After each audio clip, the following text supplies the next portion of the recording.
Ik heb pakken naast en er zijn er game na heitje nog. Les skippen een halve het dollar na popelig na heding. Kan ik het daskip is al kopen een krinje en nachlene ring bewiddikus at de nog. But ik call ding ha. Ja show. Het BBC halve. Hallo gaartje agus baltje er goar game na heitje nog agus upper game hakken even nog skippen een halve het dollar na popelig na heding. Daskip zo een kamers in de kopen een krinje. Ring and Nafel and Hannah Solis at Dowse in Machulu show as well. Haley Lauder them have. Haley, thank you very much for joining us here on BBC Alpha. The light show is going on above us. Just the atmosphere is building in here tonight. Yeah, I feel like we fell into a rave here. It's brilliant. I mean, it's a huge opportunity tonight for Scotland to reach their second World Cup in a row. It's a huge occasion. Yeah, it's absolutely massive. I think we got over that hurdle on Thursday, but tonight is huge. And looking then, this is one of 3 playoff finals being played tonight. I mean, we could be here for a wee while explaining all the permutations. However, the main thing for Scotland tonight is that they win. Yeah, that's it. Ultimately, you have to win to be involved in it. I think, for me, it's not the end of the world if we do end up in that 3rd place and having to play yet another playoff. Portugal won each there against Iceland, Switzerland 1-1 against Wales 2. But for Scotland, what do you think? What did you make of that Austria performance the other night? Yeah, it was a little bit stuffy. I think both teams were a little guilty of lacking that final pass, that cutting edge. But certainly the one moment of quality we had was that ball in from Erin Cuthbert and the finish from Abby. I mean, you mentioned the goal there from Abby. We can see it going in. She was the difference the other night, wasn't she? She was, for me. She came on, she changed the game. She held the ball up for us, she took the pressure off us, and yeah, she's put us in this position tonight. That was Thursday night. Tonight, Ireland, the opponents. What do you think? What sort of challenge will they pose to Scotland tonight? Yeah, it's going to be hard tonight. They'll be extremely competitive. They'll sit with the back 5, but the 2 holding midfielders, it's going to be very hard to break down, and certainly they're very strong on set plays. And they come into this game off the back of a really impressive qualifying campaign. We're seeing now the Finland goal there. That goal basically confirmed their runners-up spot. I mean, there'll be Vera Pauw as well coming up here, former Scotland manager. She could knock out Anna Signol, one of her successes, and another tonight. Yeah, they're going to be extremely competitive. I think their qualifying campaign was very impressive, and tonight they'll certainly fancy their chances coming here. You qualified with Scotland for the first World Cup back in 2019. What would it mean for the players? Some of them could do it again here tonight. What would it mean for them? It's absolutely huge on a personal level. Playing for your country is the pinnacle for me. But on a wider level, I think the impact, the reach, we maybe didn't see the impact we wanted after the 2019 World Cup, maybe due to COVID, but yeah, tonight is absolutely massive. Scotland obviously played 120 minutes on Thursday. Ireland didn't play at all. Do you think it could be a bonus for Scotland, the fact they got that lift and it was an extra time winner? Yeah, I think so. I think they've had plenty of time to recover.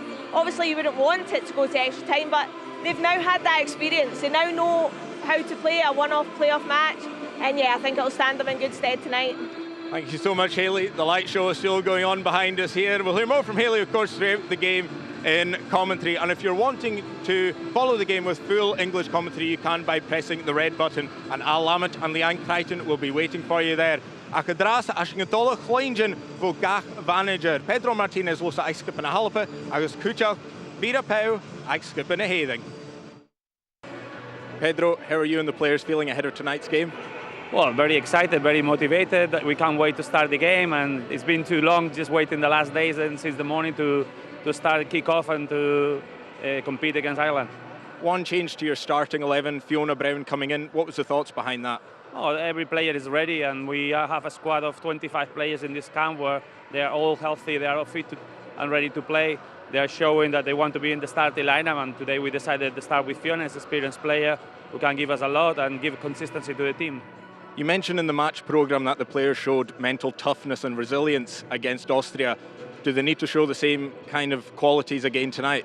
Yeah, obviously these occasions are for special characters. We know we are that kind of team, we are prepared for that, and we have a big opportunity today, but we expect from the players obviously to show that character, that they show and connection with the fans and feeling to play for your country is an important part.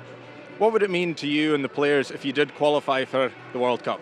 Oh, I think it's a changing life for everyone in terms of the evolution of the game, inspiring new generations and also bringing the game to the next step together. Obviously, a lot can change tonight. The two other games are going on as we're talking just now. Are you keeping an eye on the other scores? Will you be letting the players? No, we just focus on our game, and at the end of the game, we will see what happens. And what about the crowd here tonight? Do you hope they'll get behind you? Yes, that's what we need. We need noisy crowd. We need people connected with the players and our players feeling that, and we hope we can do the job together. Vera, you're a former Scotland manager. How does it feel being back here in Scotland? It's just so nice. I've seen a few people, former colleagues, and that is fantastic. My former assistant, Tony Gervais, as a surprise came to the hotel, and that was really heartwarming. Yeah. Your Ireland side come into this game on the back of a very impressive qualification campaign. Does that give you the confidence that you can go and win here tonight? Well, you know what? We know where we stand. We've always known where we stand. And we are a nation that is coming up and is developing. And the fact that we can play here and that we enter this pitch, it's a privilege to be here. And we're very proud, and we will do everything we can to give a good game. Scotland come into this off the back of beating Austria 1-0 on Thursday. You had the night off. Did you manage to see the game, and what did you make of Scotland? Yeah, of course. And I think the best team deserved to win. They were by far the better team, and that is no news. Everybody has seen that. Congratulations to them, and we will see what we can do. What would it mean to you and the players and the fans if you do qualify for your first major tournament? Well, the nation will be so incredibly proud, and it will inspire so many young girls to play football, but also to have the confidence to do whatever they want to do. So this is much bigger. Even the fact that we are here, it's already has an impact on how girls are feeling and how they are in life. And I think because it's football, it's so big. That is what we've already achieved. It's now about us, and it's now about if we can make our dream come true.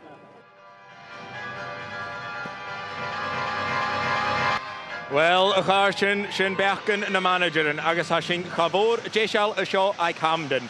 Ha héising an úl inisio gúarneach adis son game na haichanach. Elang MacLeod. Hanna brachtig in dol na solis iddi fi dawnse. Hullet dinne a seo ag Camden a Giano déisial is an stocha ag gemme bevua an in jachti skippen yn ban ag galopa. Cyw van y dyrys mi ieri i reina dy cwys ag cwpan y gryni'r un. Has yn effeithing a shit skippen a halopa. Giano déisial gys trin i machar y barca animal seo has skippen a herin. Iddi fi Giano Hulledad, hwrt fyr a pawb gyda'r y gaslink mi ien I fi rin cwpan y gryniau. Hwrt Pedro Martinez los ac y byg sy'n y garach eich behe gachloich y dyrys y sgwrd agos y hwlt yn iawn sas an yn bal cosio na halapa. Wel, hi sy'n roi erich na heike, J.G. yn asling non trymlaie y fys y tîn gan y da sgipa agos ad Giano déisial y dras y tîn I machad y farge ha Pedro Martinez los a geri taith van y slwg ac y gyrra fain taith van iein I thwlw I chiol y sio ag Hamdens na solis sŵlyd adile. Hwlyd yn y bych gael sy'n dawn sy'n Giano déisial. Skippe na skipian, wel, had y son diolch na cyn ach go chwymal y gemme iddo nŵper a haropa agos dirach. Y fi cwr yn cwl yn gain y stocha pa môr sa'n gemmes, dirach cloich yn gem hyn. Na skipian ma ha, y tîn yma. Agos cloinia siw, dirach na ha sy'n y ciel y hwg. Gan y slwg y hydd noch chymig sy'n eithaf i'r stein I chai. Yn ar y befwa y fydd noch it's on gem farfysioch dy galaba. Ha dy dochus sy'n y frysig yr eist y noch. Di sy'n dirach yn ar y nochus ach. Wel, abereitje is on gem. Caniere dy eich yn y biad. Hai tyrym an y Glasgow. Agos sy'n y fys at y gieri.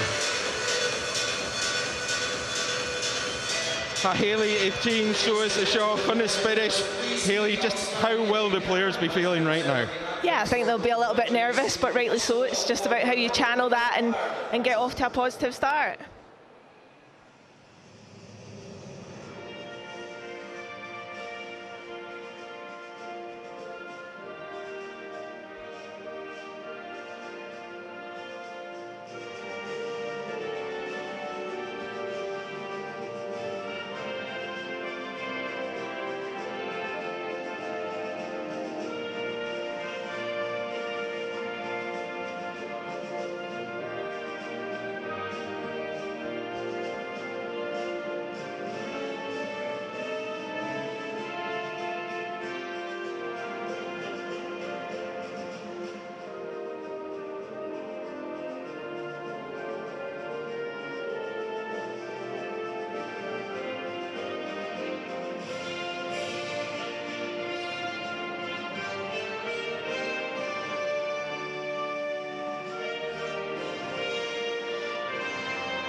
skippen na héirin me ha Jishal is on a game and Pibar Lindsay McNichol is on phone náisianta na Hallapa.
Sinna Viking JG Racha Keelahu the Rachel Horsey agus an cord the skippen na Hallapa. Gemme Hamor Sigiridu.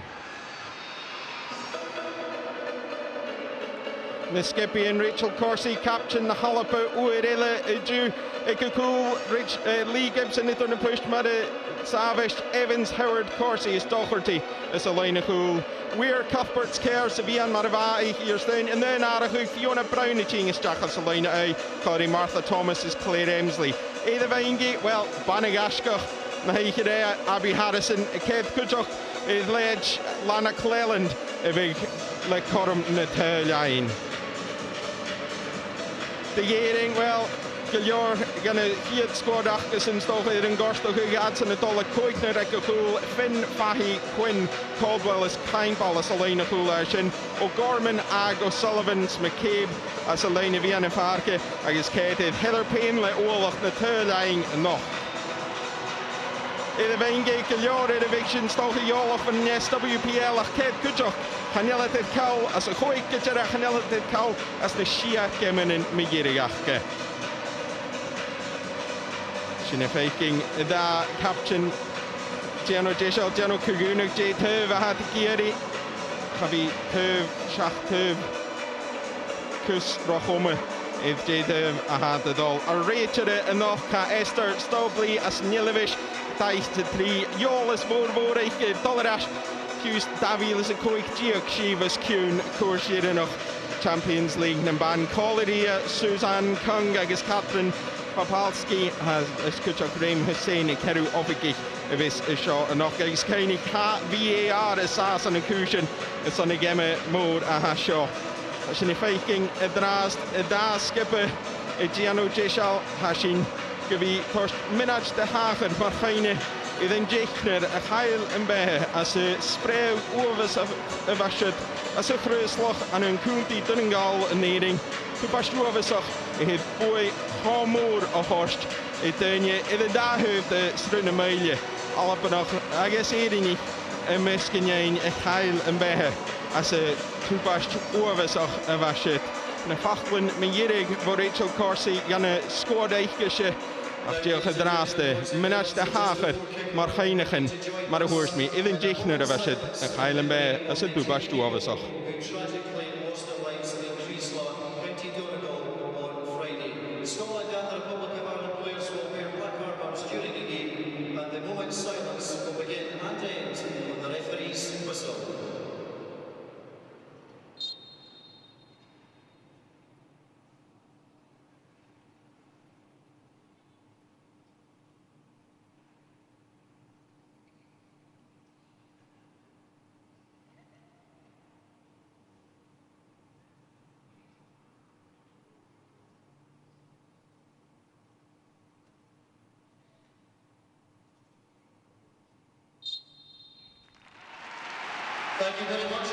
Brachtoch cwnti dyn nhw'n gael rhieithgyn y sio, sa fisgol gilior as yn gwndi a sy'n y cwy.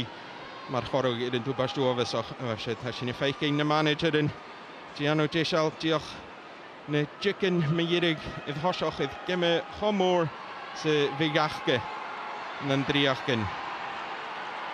Haley, minutes, seconds to go. Just how will both sides be feeling? And who are you backing tonight? Yeah, I think both teams will probably just want this game to start now. You've done all the talking, you've done all the preparation for it, but yeah, I'm certainly backing Scotland. I think Ireland will pose a different threat to Austria. They'll sit in, they'll be very compact, hard to beat, and extremely dangerous on set plays, but yeah, we certainly have the players out there tonight to go and take this to Ireland and win it. Martha Thomas maha Giano Jesal is in game chud godol. Fiú Eve Esther Staubli or Rachel agus Hashin godol. Ball arash good Cuthbert agus it skill agamach. Rash go Rachel Corsi ishe Savat Lorok played Emsliach. Kaje yech the ball Horshias. Sa fiske be da Huv Katniervach. It hoshach with game Hochomol.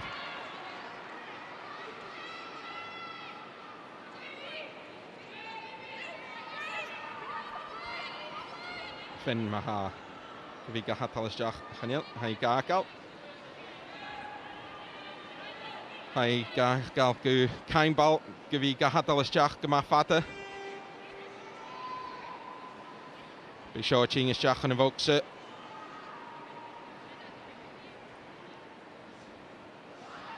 Satal gyma fata dohor de fohe ha tuchim de yerin getag is hier well Kiet leechorm achge, agus darna leechorm kujok. Ach alape. Giano Gilior me Yerig Howell.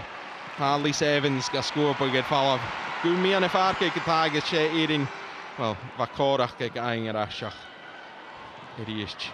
Joch ball fatte alape. Fiaching.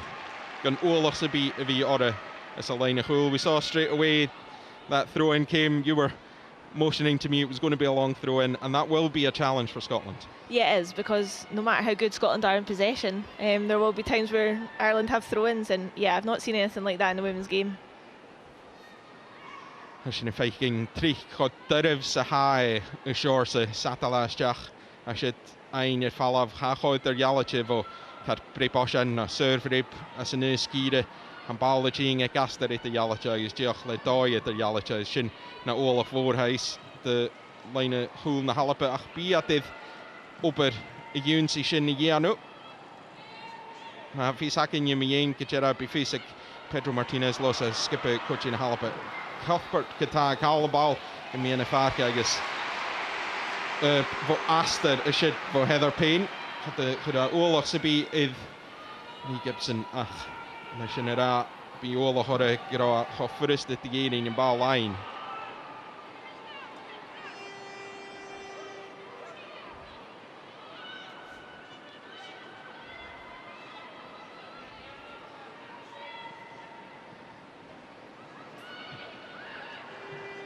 Erin van een goal, de bal vatten.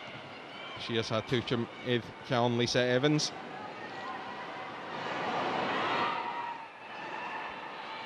Hij share allebei hafang Sattelsjach Evans of his gagal.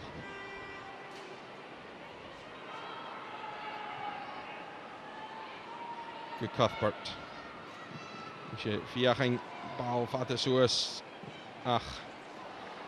Riest ze erin ha ein Payne hoes fiachan ni dal shachat id her de Selena Goul da choderash spal de shach mi an boxes had ro korm ek Rachel Corsi dat ach brepashan likal shachat shin faking na Elisha Toliche le mar ha alape tosha who Haley you see Rachel Corsi they're not particularly happy with how Scotland have started. No, it's far too easy there. I think it's a great ball in by Katie McCabe. Everyone knows her. The delivery she's capable of, and Rachel Corsi does very well to get it away at that front post there. Pushing faking. That's a Katie McCabe, John O'Jeshal. Kuchok, Rachel Breen, Rishin ha Fashketh Lee Gibson in the line.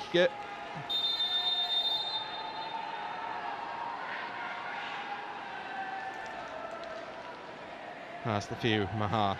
Here the pre-potion gonna game. Ball isteach van Oshan. The Horsted fall of like Howard like Yown. Idash amach go McCabe. Either not. Inish isteach O'Sullivan. Isteach in the boxe. Haynes McCabe fiachan I Saddle.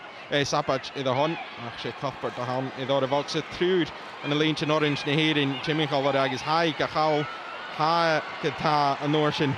And ball of the scorebook get fall of like Fiona Brown. You see Brown there clearing it away, but it was the 3 round Erin Cuthbert. She had no chance to get the ball away. Yeah, it's a little bit of a nervy start from Scotland. But yeah, the way that they're pressing, especially in that midfield with Denise O'Sullivan and Lily Agg, I think, yeah, they're very aggressive in there.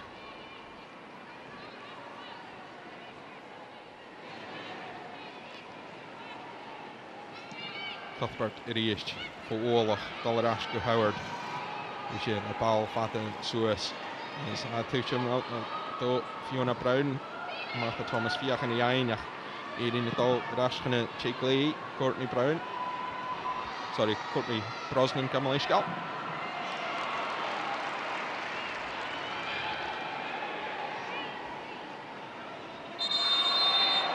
Erin Fiach in geskippeld, Mrs. Satalisjach a Horst.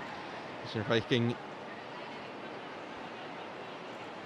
Tirach Erege. Geriore Cushion Horst Ash. Pedro Martinez Losa Lefachgal Gurich de Lisa Evans. Fiach Ruti Kinare Hug. Alape Tasha Hug. Wel geweest in Kusra Holletje. Zijn Viking Kutschach. De Fulu Jen Beatty Dalmach. Zijn pikken Raymond Gorst. Zijn Kamat Traag.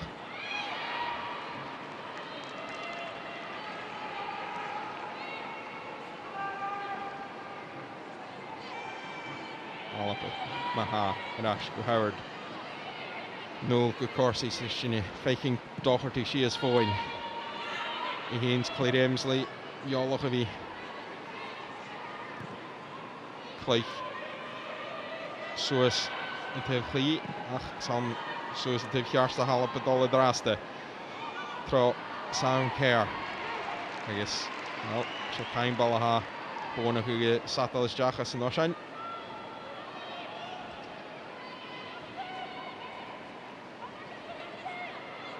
Alape Fiach and Erin Yukumal as an Oshan, and Yalape Mora Nuno could shack at Idaval Kata. And his Bishan Nagreg. Cuthbert Bona Hushin, accounts Thomas, Fiach and Tuntags, Upper Earth. He finds Satalis Jack, Daniel Satal Fatashin Gaviek, Alape. Clis Marahek Erin, Yachashin Fakin Lisa Evans, Gavi Gagal. Isha, what a Caroline Weir. Weir Eda Vals and a hit to this game. Stach go Cuthbert. Cuthbert, well, cast Joch. Sticker gets a Farka show at Camden. High yet for Oxias. Ha Erin, you pressure Suez. Corsi Kata, Geno Gilioric, Hulkus. Well, Bornach Canning, serve Repahashin. Heen, Son Fine Kadolf, Skippelt. Erin Cuthbert has to get that. And nearly Ked Toliche, a Miana Farke. I deal with Chile Hune, Hierkel, a Miana Parke. And nearly Toliche, is a has shit.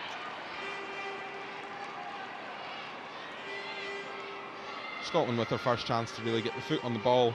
But then we see Cuthbert just kicking the ground, and it's just all a bit nervy. Yeah, it is a bit nervy for me. I think you can see how much of a low block Ireland are retreating back into. For me, you need to be patient. You need to move the ball quickly across the back line and wait for that space to open up.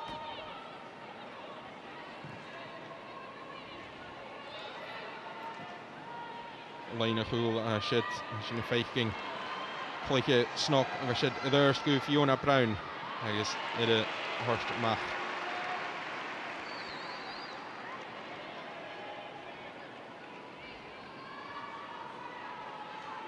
Satalis Jack Felice Evans, Dollarash, Full of Guitar, Sophie Howard, I guess Erin Gabonachug, Erin Cuthbert Ainger Ashta Galapa Kataga, she have fun of all the Dias Jamina Faka, Lodok and Captain Echke, Rachel Corsi, Tini Machishi, Jeff the horse go Martha Thomas.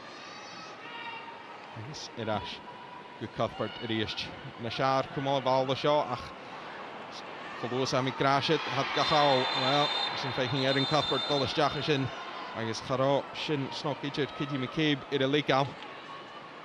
I guess Haku Fachel Kavi and Encloish, Erin Cuthbert to show.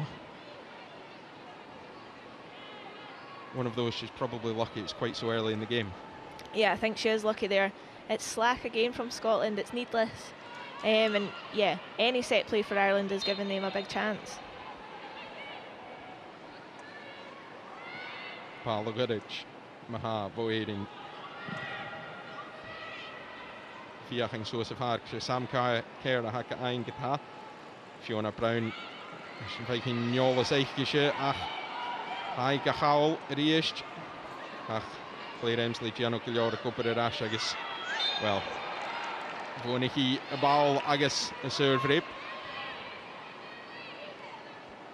Karokus Annach, Gilor, Gus and Ball Vinik, I guess. Alpe fine Ketol, geskippeld de trouw Nicola Doherty. Howard, with the full Riest with Corsi. Fia Henry, Rutgen Lodder. Caroline Weir, Casa de Val, Jean Toin, Heen Fiaching, Rutgen Groegug. Gejolig, Sjors Rutgenianus, Harshinir Viking, Bogloishi, Real Madrid, Diach Galshinit Lenting. For Man City. Alpe Gata, Diach Soch Grugug. Hierin. Cuthbert, Tuntag, Fiaching Heen, Rutgenianus, High, Cooper, Suasalina, Lisa Evans, Abrishig Jach, Erif, Has, Klee, Shit, she pass of Alnach. Dori Lorok, Itchiana, Lenya, Rodham, Nahalapa, Ha Alapa, Irihumal. As a late again Gata. Weir, Inisht. Suasalina, Hey Lorok Brown, Rashka Weir. Cuthbert, State, Masash gave me an Afarka, Aisha Dolmach, in the Piv, Kjarst Gata. I guess Lisa Evans, I had Gachal the Riest. Shouldn't have shorted it, this could drug Dachit manager, I guess, look tight na Halapa. Haatsen at heen if je gaan erin bros nog ook bal Skunjal van Corsi Gata. Lorik Brown is jacht de Caroline Weir. Rashke Brown is jacht as a box Martha Thomas. Hij is hij boel een match at Tarsing. Ha Gata.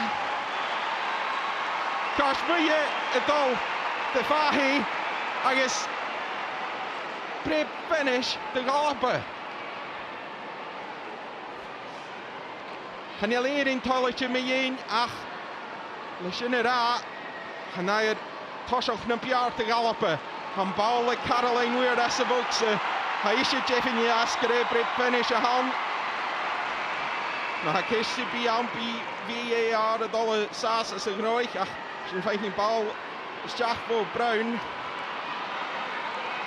I guess Harbol, Wav Asavoxa, I guess Kjarst, a Brett finish of her Shachat. Alpe, Hanair Toshach Napiar, if game Homoor, Caroline Weir, the Olach a skipper, I guess a Slorg, I guess a Dewey, Ore, but Dusan Slachtemach.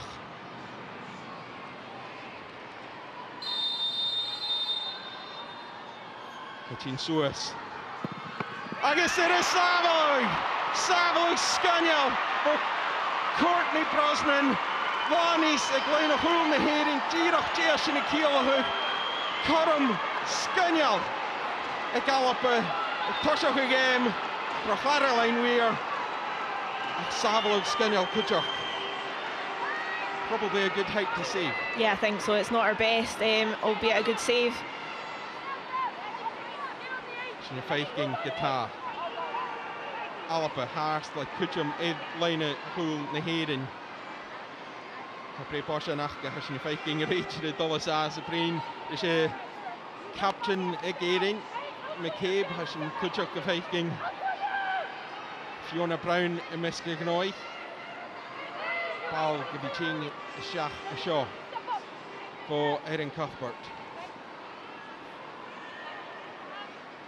Si chyd yn ball ysdiach von Noshan, yn Noshan ilig gyda. Son yn hyl hwyr alap y diach gan y chai. Ball ars dy riest. Trwy'r fo alap von y fawlach. Si cawn eir yn o'ch hwyr y ffala fi.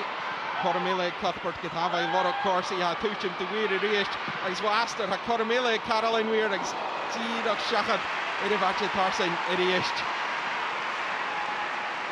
Couple of great chances for Scotland in the last couple of minutes. Yeah, that penalty is so disappointing. I think an early goal in a game like this, it gives you a lift, it gives you something to hold on to. Ireland would have to come out. Yeah, Caroline will be very disappointed, but the passage of play leading up to winning the penalty was very good. It was composed, and we got in behind them, so hopefully we can keep the momentum up and stay on top. And we see that momentum's lifted the crowd here at Hampden as well. Yeah, definitely. It's a good crowd yet again. The atmosphere's good, and we'll certainly need them tonight.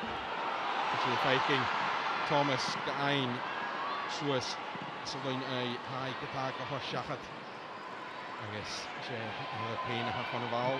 Hain, I guess Sullivan, Bal Arst, Shachat, Kuch on the line of Hool, which is fighting Prachtach, is right to the Swiss.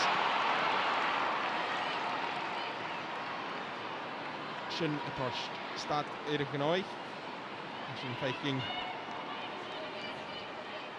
Ní fahi van hoe de garst wil je was het. Zie Shachat every sir every finish gaan de lischal. Wav in miske nooit wie gehavelig. Corsi. Bij Fiach en de Clarence de Lodok Russian fuse vast got it. Bal Chile Arst. Gu Rachel Corsi.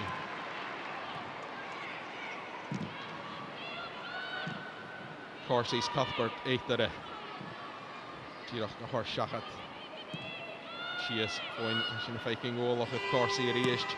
She tuned to get Ash in a cheek lay Eike Lee Gibson. Cushion in the Bisavach Yisha Gricka shot you canoe.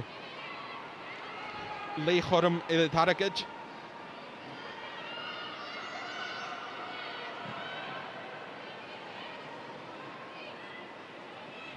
Alle pitjoch Galen en Sochke. Fiach, ben je leutig mijn goorst. Zoals er je hakke, Paul Art. Fiach niet al zagen in de line of hulk Martha Thomas. Ha, Jirach Chilig orde reis tegen zijn Viking Sullivan. Jirach gewoon eens jaag. Paul Art zoals reis. Ze Doherty de bal gehad met de Haynes Corsi. Had fine Falov at the attain Erin Cuthbert a skill gemacht good Lisa Evans good Brown Ian agus Sam Kerr at all the live beghele agus sin tos Corum to get in the ball gutach Shea Cuthbert a fine Corum tunta Caroline Weir fiachna tunta get a chas flea animal hashid hat Jill Ballarash fiach Corum na biara groeg uksach Jirach leeg Corum stoge is toch een glichtje in Jano. In de game from all.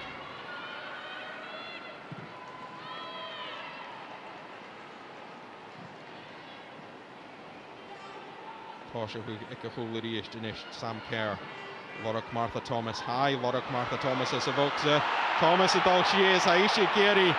Break finish hele te galopen. Gaan je liefst tolletje mee heen. Kieshin na Jalavan, agus ha VAR is as in de roich maar hoors me. Ik kan hier dus ik ju gaan jelat. Knoich egal. Might be slightly biased, Haley, but what would you give? Yeah, it's hard to tell from that angle, but I think Martha definitely gets herself in between the goalkeeper and the ball.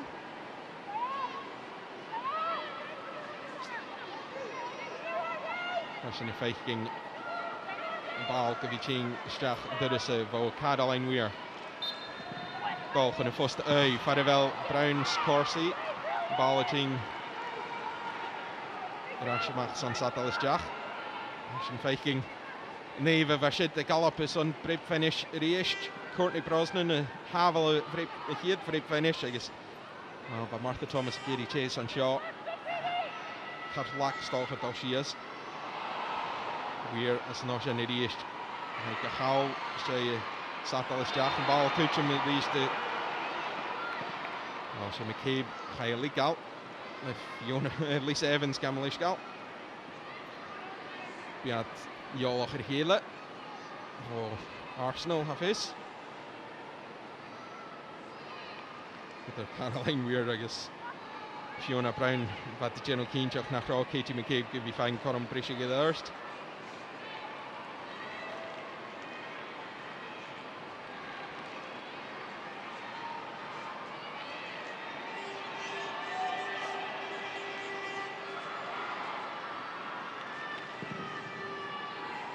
Ball Art Suez. She Cuthbert to van of all, I guess. Well, Kaduri, Achleich Jaunid. Shin. Illegal en Cormse, ik vind Brisje gedurst heen. Dorst is Jack en Vokse ha Ering Geno Vagus. Well, Gemash al Nassent hebben Caroline Weir. It's the old-fashioned clear it shout. Yeah, I don't mind it at all. Gives us time to regroup. You can see Ireland there. They're getting really a lot of numbers into our box. And yeah, here we go with this throw again. Satal Stachela has in 15 kere een upper vis Claire Emsley. She's with Bialu. Satal at the Hashin Bo Megan Heimbal. Je heen sturig skipper ik ze vokse. Torst. Stoch a Jake Slacht de rui. Die Junsi Shin I guess ball of Ria Hound. Hope a lick a lish tuchtje met ze vokse. Lisa Evans. Je can bal scoop I get follow I guess. Megirig had je gedal mag het son smaller as Jack for Lee Gibson. We see here the penalty that Scotland did get and it came off the hand before Martha Thomas hit the bar. Yeah, it was a good save. But yeah, like I said before, the passage of play leading up to it was great. I think it's the first time we've kind of played up, back and through, and it's led to a good chance for us.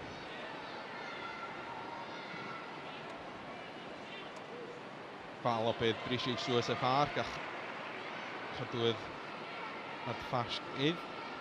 Weer op uit bij Fisechke. Geel het voorste nog stogen haast te wie kunnen control.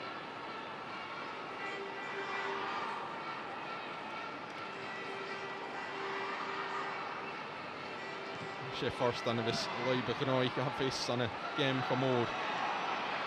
We're hij klaar is het finish van de Val te galoppen.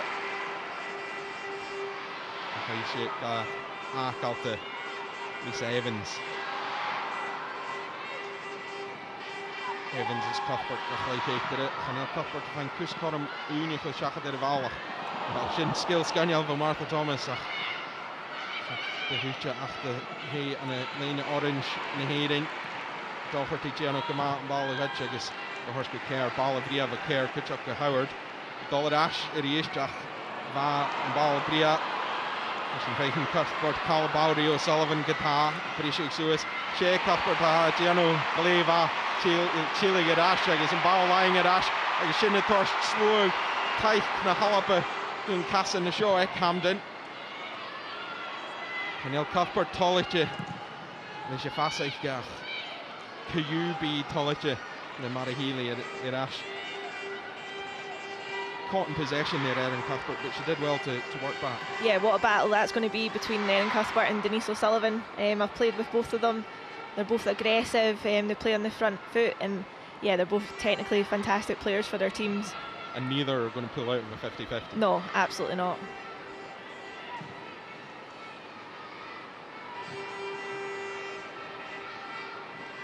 Game maar shot Viskebi Strata Kalebe Grooi. Waar Jirig naar Heike. Heike maar haar Jirig. Maar haar Tosh Boei even een klikje erin. Samkeer Jenna Marsh en ballijn. De Horst Brown. Brown wordt ook ballen schach in de boksen. Downse, I guess, een bal Bria is schach. Of hij wordt ook Martha Thomas en Sevilla. Gaat allemaal de Janelle Claire Emsley. Emsley got Akal. Doherty's on Satal Isteach. Another nice cross from Fiona Brown. Yeah, it is. I think that's why Fee's starting tonight, our ability to go 1v1.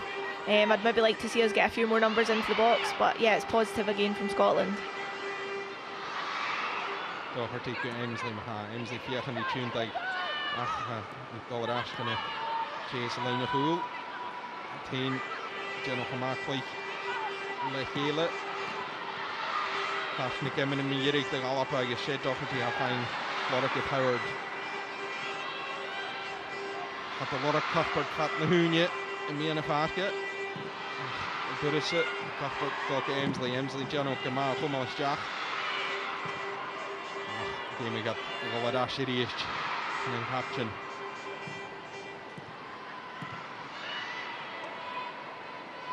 Jaren Fassi can take all back and let General Moore on earth this egg in need of sir. That's Jeff Lodak. Doris is Jack and a Hoikner a hashet the eating echo pool, Kerrid in Bialison. He's Jeff and then on Suez Goharst, Heather Payne. You see there Scotland doing well, patient work, but you also see the effect of that 2 banks of 5 and 4 from Ireland.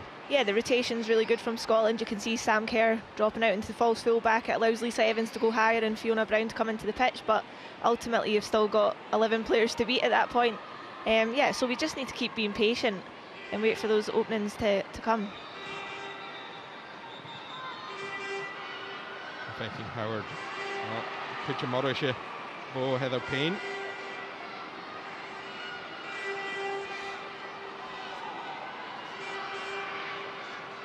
Yes, Jeff Chain, Satal, Jack Rees de Galapa. Lisa Evans, the Torch, Nunya Kaheen. This Senegal.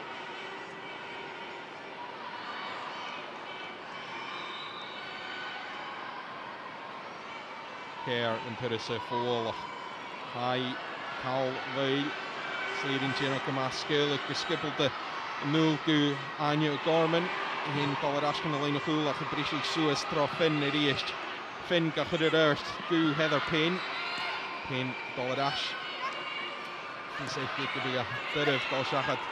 With Nicola Doherty, Smieri had to find the Satal Shachat. As in the fight game, Maha, Giroch or Kunostoch, Saha, Eating Leshin, Tro Megan Feinball. I guess Eriecht, Chenu, Shores the Clist of Isaka, Hafiz.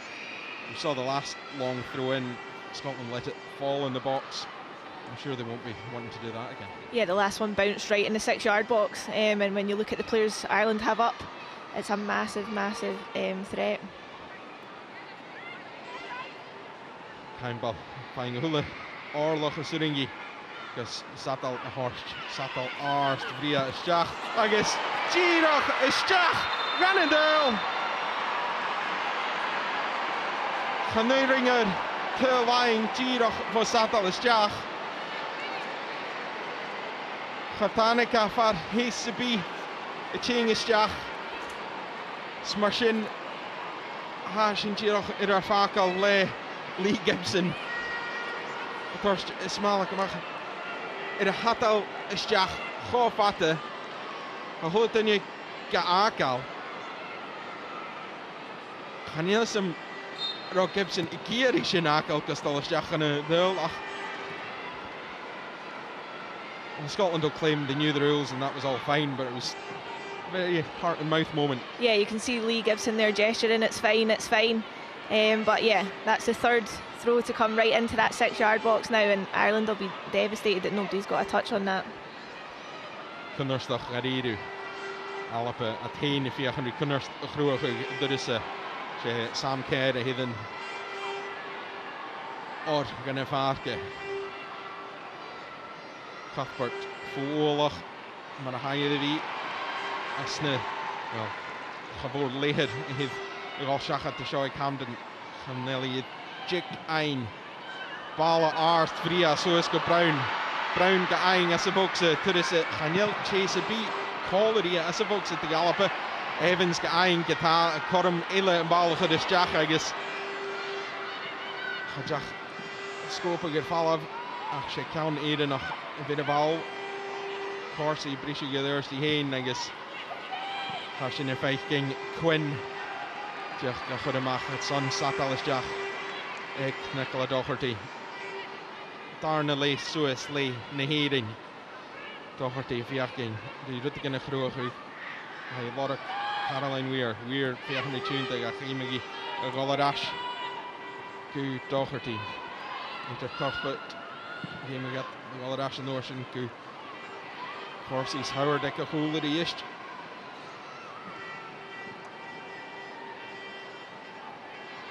Kerr is Evans. The two yards the gallop it. Mark Howard is Brown. Fiachni Opera who there's the ist.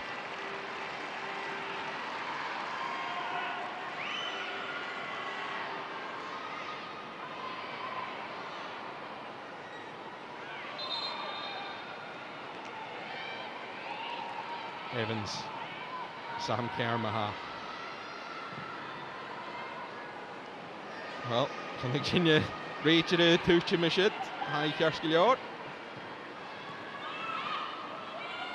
Erin Cuthbert, Carla Casson, Napper High, I guess reach it Yano Drastak Suicek, Kaunilla, Shea, Heather Payne, Haprishi Jach, well, by or a Voxe Galapa, Rain Rachel Corsi, Kilior, Chiligarash, I guess, start the Kudore. Ball Huig for Howard, Gu Evans Gatagas. Well, skill Kilioris of Voxe for Howard, I guess. A notion and ball dollar Mach Farkas either noch. Certainly calm head from Sophie Howard in the box there. Yeah, she was very cool there. I think you can see initially though when Caroline Weir's got the ball there, there's 3 players around her pressing her. And then Heather Payne for Ireland, the striker up front, I think she'll run all day for you. And it puts Scotland under a bit of pressure. But yeah, Sophie, for me, she's a real leader in this team now. And I think her performances have shown that in the recent qualifiers. Sophie Howard, come on, Lage, Jen Beatty Mach. As a skipper, I guess Shinny Shelting, Giro Homor, Sahaya Revi, the skipper in a halapet. Nunya Megiri. Sure, so Yolas a Heiche.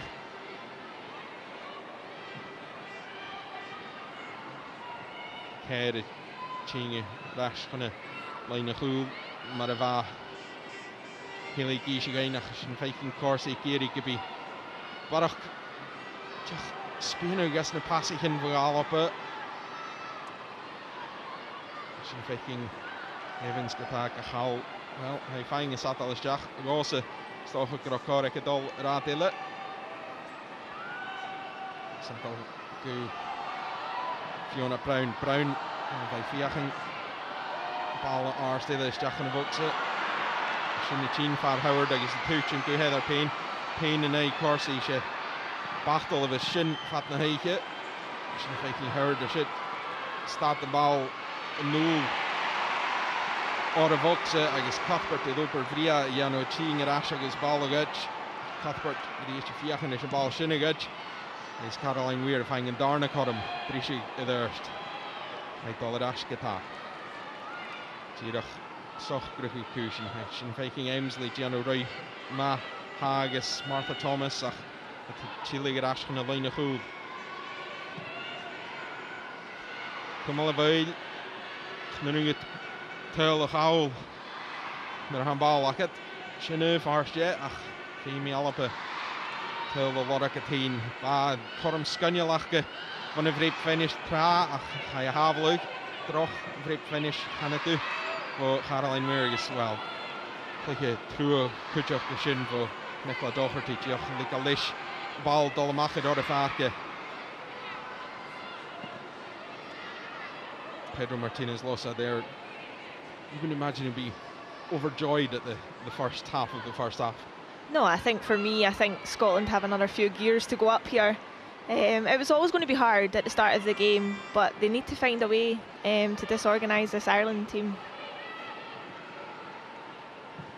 Skipper Erin nog maar hafi sacking hede stuurug le check wel Jolis voor Alpe weer power maar manager het skippen een halve der naked Geok kid fiche toch Geok is Daviel is a keer bij het leeg goed terug en een big crew hoek Geok short crew ahead squad náisiúnta na Hallapa as a láidú.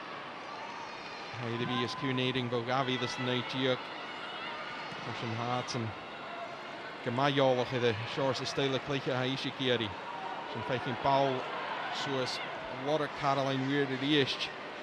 A chaid go chúl sé tá an Caldwell ha ga clíche an núl chuna tí lí eiche agus ní fahí dul suas tro fin go Payne Gianno Gama tún ag seacha dit na cala dóchartí Camilís gal ní Payne a bhá nach Anio Gorman nach ball a bhó ó Gorman díadach go Lee Gibson I ddod a bhocs eiche agus chará cynnar sa bí a sit de galapa Ganyan mar a chai ó Gorman go tíim plí channa dú seacha dit na cala dóchartí agus a fís nach bí dóchartí san Nicol leis sin tachart is broch leúne cuú 10 minút nach in broch leúne. Is slú agus seo ag Camden fiachain brise skipach go hocal. Sin feiking Sam Kerr go horst go Howard. An ball buit gal ar as erst. Either a dá line a húl. Éirin tíngir erst gotá. Payne a dod a bhox le hí nach Sin feiking ball steach an a bhox agus carm scanealt a géiring. Sin feiking a Gorman is it fís eiche gur cór eiche stocha sin a chur an target agus bhí géirin in the bhí it hoiseach. Somehow Scotland let the ball come into the box and then they let O'Gorman get not a free header but an easy header at the back post. Yeah, I think Lisa does well to delay initially, but as Katie McCabe goes to shape to play that cross, we need to get much closer and prevent that. She's whipped it into a fantastic area, and yeah, Ireland will be gutted that that's not hit the back of the net. Corum Scunnell a géiring a sin I Janile to Martha Thomas a ha well it's a ball a húg a bheit Corum is stocha rutig in a chrúach agus sa bhadthaid chur láb suas sin feiking Gorman a bhain leis a Corum a bheit se Lisa Evans a bheit Car leis dat a chur a ball a seach for Katie McCabe ach hánig as teach mé irig háls chará Lee Gibson ítir tollaite mar a raine leine hú leiche a shit Gotá Haast Guntil a seo Camden sinna ruta cúnta sé drásta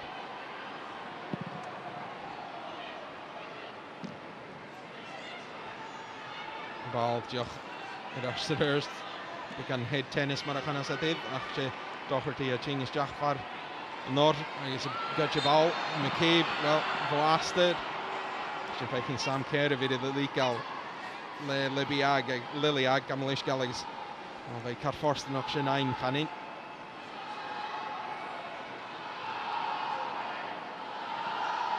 Sam Kerr wins the free kick there. Probably quite lucky to get it. Yeah, I think we're a little bit fortunate, but yeah, that's where Ireland's strengths are, down the middle of the park and the spine of the team, so yeah, that's where we need to take less touches and move the ball on quicker. Howard iriist the ball art suas Lorach Martha Thomas Gianno Nasuringi ach deoch cús ar a bhall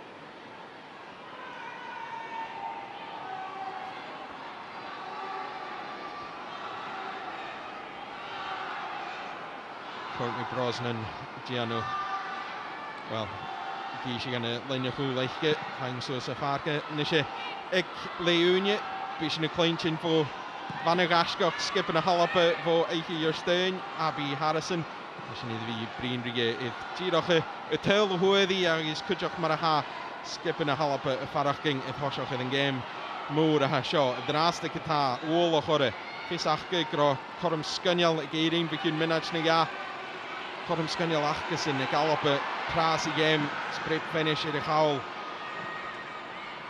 the Savlig for Caroline Weir McCabe a hán iad an nor ríist le ball isteach an a bhog sé ag go fósta chúl ha O'Gorman go ein hí túnt agus deach agus Corum fascid an daragid Cro cúsúlach a Lee Gibson a chais sin feiking a héin agus Corsi I fiach Henry ruticin a chur a dói amach I the tuiscearsta Galapa.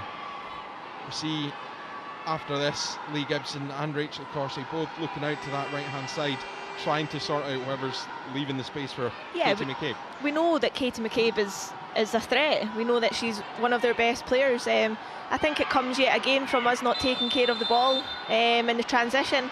I think the transition to counter-attack, we could use that better. It's a time where they aren't organised, but certainly if we're going to lose the ball in those areas and allow somebody with Kate McCabe's quality to put a ball across the box, then yeah, it's going to be dangerous for us. Poik minute in Galeun maha. Sgoniel de skipper Shach skipper maha de geri Golishach Ra. Zijn faking bal Art Suez. Doherty van the count of Bunyakival. Zijn faking Caroline Weir. Haynes Amesley. Gascoa Bug Shach. Ganali. Ik Eden. Ik gevoel Che Caldwell aha. Ga gleich go fahi. Ball Art Suez. I guess she captured the Halappe. Ga eine fall of. Als je niet in je Claire Emsley er richt, het je haast. Dus je shortse fisker de hele aan te galoppen. Je Viking Doherty.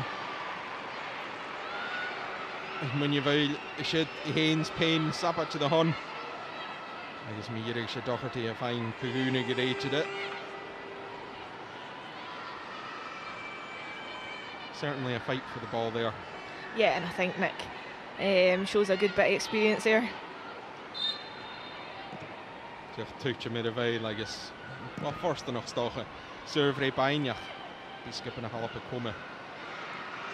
Het staat even. Ik ga zaak alles jachen shit. Met Lisa Evans. Ga je heen tolletje. McCabe van. Als je nu zie hadden. Zie dat het peel hoe Kero of ik. I guess all up a fine serve rate. McCabe and Orson General Keen Jachgal all up a Gahorst is not Jarst. Howard Gahorst. Good Cuthbert just on Crucian Ein Catholic East. G Jach and I'll find Currum Tune tag is ball like it erst like it's the shin game got the all dash gonna check play. Corsi on the nest. The eerste keer is aan een bal te bruinig. En dat Gene Follish. Howard, Warwick Evans. Evans, G-dag, big and kussen de bal. Het kan heel erg fijn komen. Het is schöne chance, klikke game is all up a little bit too much in the ball, but that's the kind of thing that will please Pedro Martinez lost out 3 minutes before half-time. Yeah, it's good movement by Lisa to get up and in behind. Obviously the execution of the ball is not ideal, but yeah, it's another good moment of us trying to get in and beyond.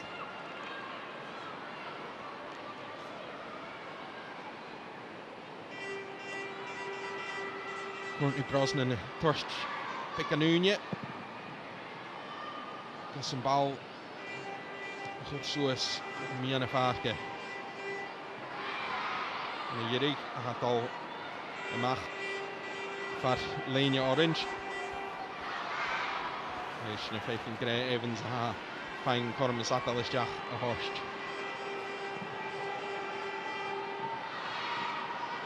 Kuchum voted Sophie Howard is in a goes high Calamach go Heather Payne go the first go McCabe Jack Gal Jick just like out lesh McClayton to the night fine is Jack on the Volkswagen Claire Emsley Jen Oper Scannell Tilly rashing his ball is go up and fall off. Zijn faking Corm Illik het gering een bal voor de Jack on the Volkswagen is game Sophie Howard if he should get some ball for the Jack at the Volkswagen is Emsley race to ha rash at Selena Cool 400 scope and fall off. Session in 5 game. Nee Fahi Likal Leshen ball dollar mag connection met ha Giro Kunnerstock sa ha de Satal is Jack voor Heimbal. En is che at the race Jack give you is Jack on the Volkswagen. We'll see Haley if this one ends up in the net.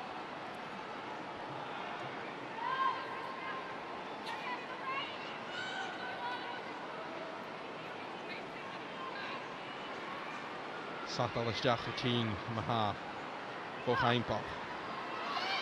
Díach chun fust a túte me réist go Heather Payne agus díach go chud seachad de bhaite tar sin.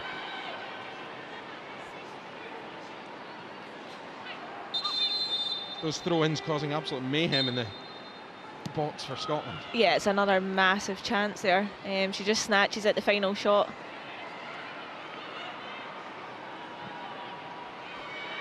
Canaíring cos Corm na Bjarna sin. Dat Corm van de dövele. Ach. Drase. Se alapa ha fiach an opruhu gerust. Can alta fine Corm sin iano agus riist hat de tune tegen rash. Howard diolch chud amach. Legal. Leis skip eich fine an the north do. Jerry gyda ti'n bod y cherw off i gych gyda 1 minut farach a ha gyda ti'n agos sy'n mae'r ha ysdiach yn y fynnach a ha sydd sadal ysdiach ile ti'n bod y dyfyle chynnig sy'n 3 na cyhydd bod y dyw sy'n gan y ffarc ac yn dyrus y bod y dyf hawl sy'n cael bol yr eist. Hadal ysdiach yn y bwgse. Yr eist ga tŵtwm ysdiach yn y bwgse agos Cymr nach Jackson ysdiach yn y sgwp yn gyda ffab agos stramash o efo as y bwgse galop Cymr ffyn green nach elad i ddierig Lee Gibson agos Sophie Howard Gianno Gilior gys yn bal ystad hasin y ffeichyn gyda y reitire cwmal sŵlydd groechen fel le stad eichge. We see here it falls. It's first of all Howard, then Gibson. Howard again on the line. It's absolute chaos in there. Sophie does so well both times to get back on that line and clear it. But yet again, it's a huge chance for Ireland. I think from their throw-ins, from set plays, they've posed threats to us. I don't think Scotland have posed the same threat to them. What can Scotland do against the likes of that throw? To be honest, I'm not entirely sure. Stop giving away throw-ins, but I think, yeah, they are being competitive in the box. They are going to try and win it. I just don't think we're being overly convincing. Va big an stat answer each Geno Keenchach leis na hoffig ich is cún VAR nach ro dat géimig Kated van ugnoich ashit Shin Gata gur Torsh Gujiri ichiad le a hoshich the galloped le Corm Scaniel Caroline Weir a fine grape finish Hajachaiche Hashin a Haveluch le Courtney Brosnan a Norshin Tirach Skris in the Giano is line of home the Halapa le Megan Heimbel I heen ga hadal isjach agus emig to this Kihturson Gosse you Corm and Scaniel Edibi Eiche Gibson agus Howard Eichtere Tirach as a vinach Migire Giano Keenchach Nachjach and Balasjach Hashin Feichking Emmetach Turis Tirach and Kunnerst I Edibi on the Gallapa Maar hoorst me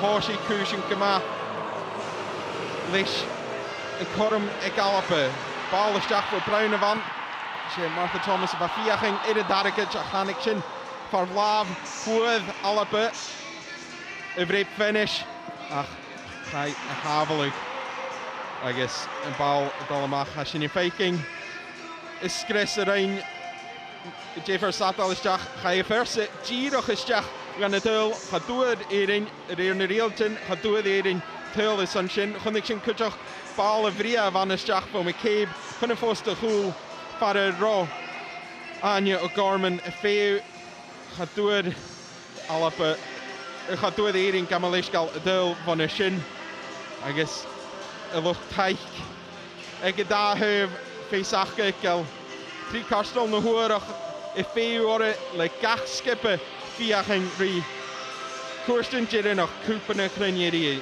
Drasket da ek leunje ha allepe kan score en ei poplach na hering Svisake Giro Komor sa hen gamese as a turishin I Unsi Australia is Sharon Noog.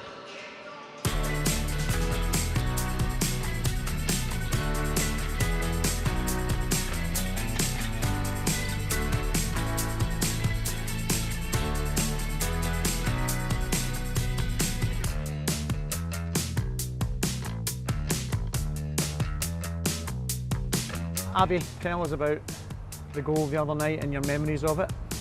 Yeah, a whirlwind to be honest.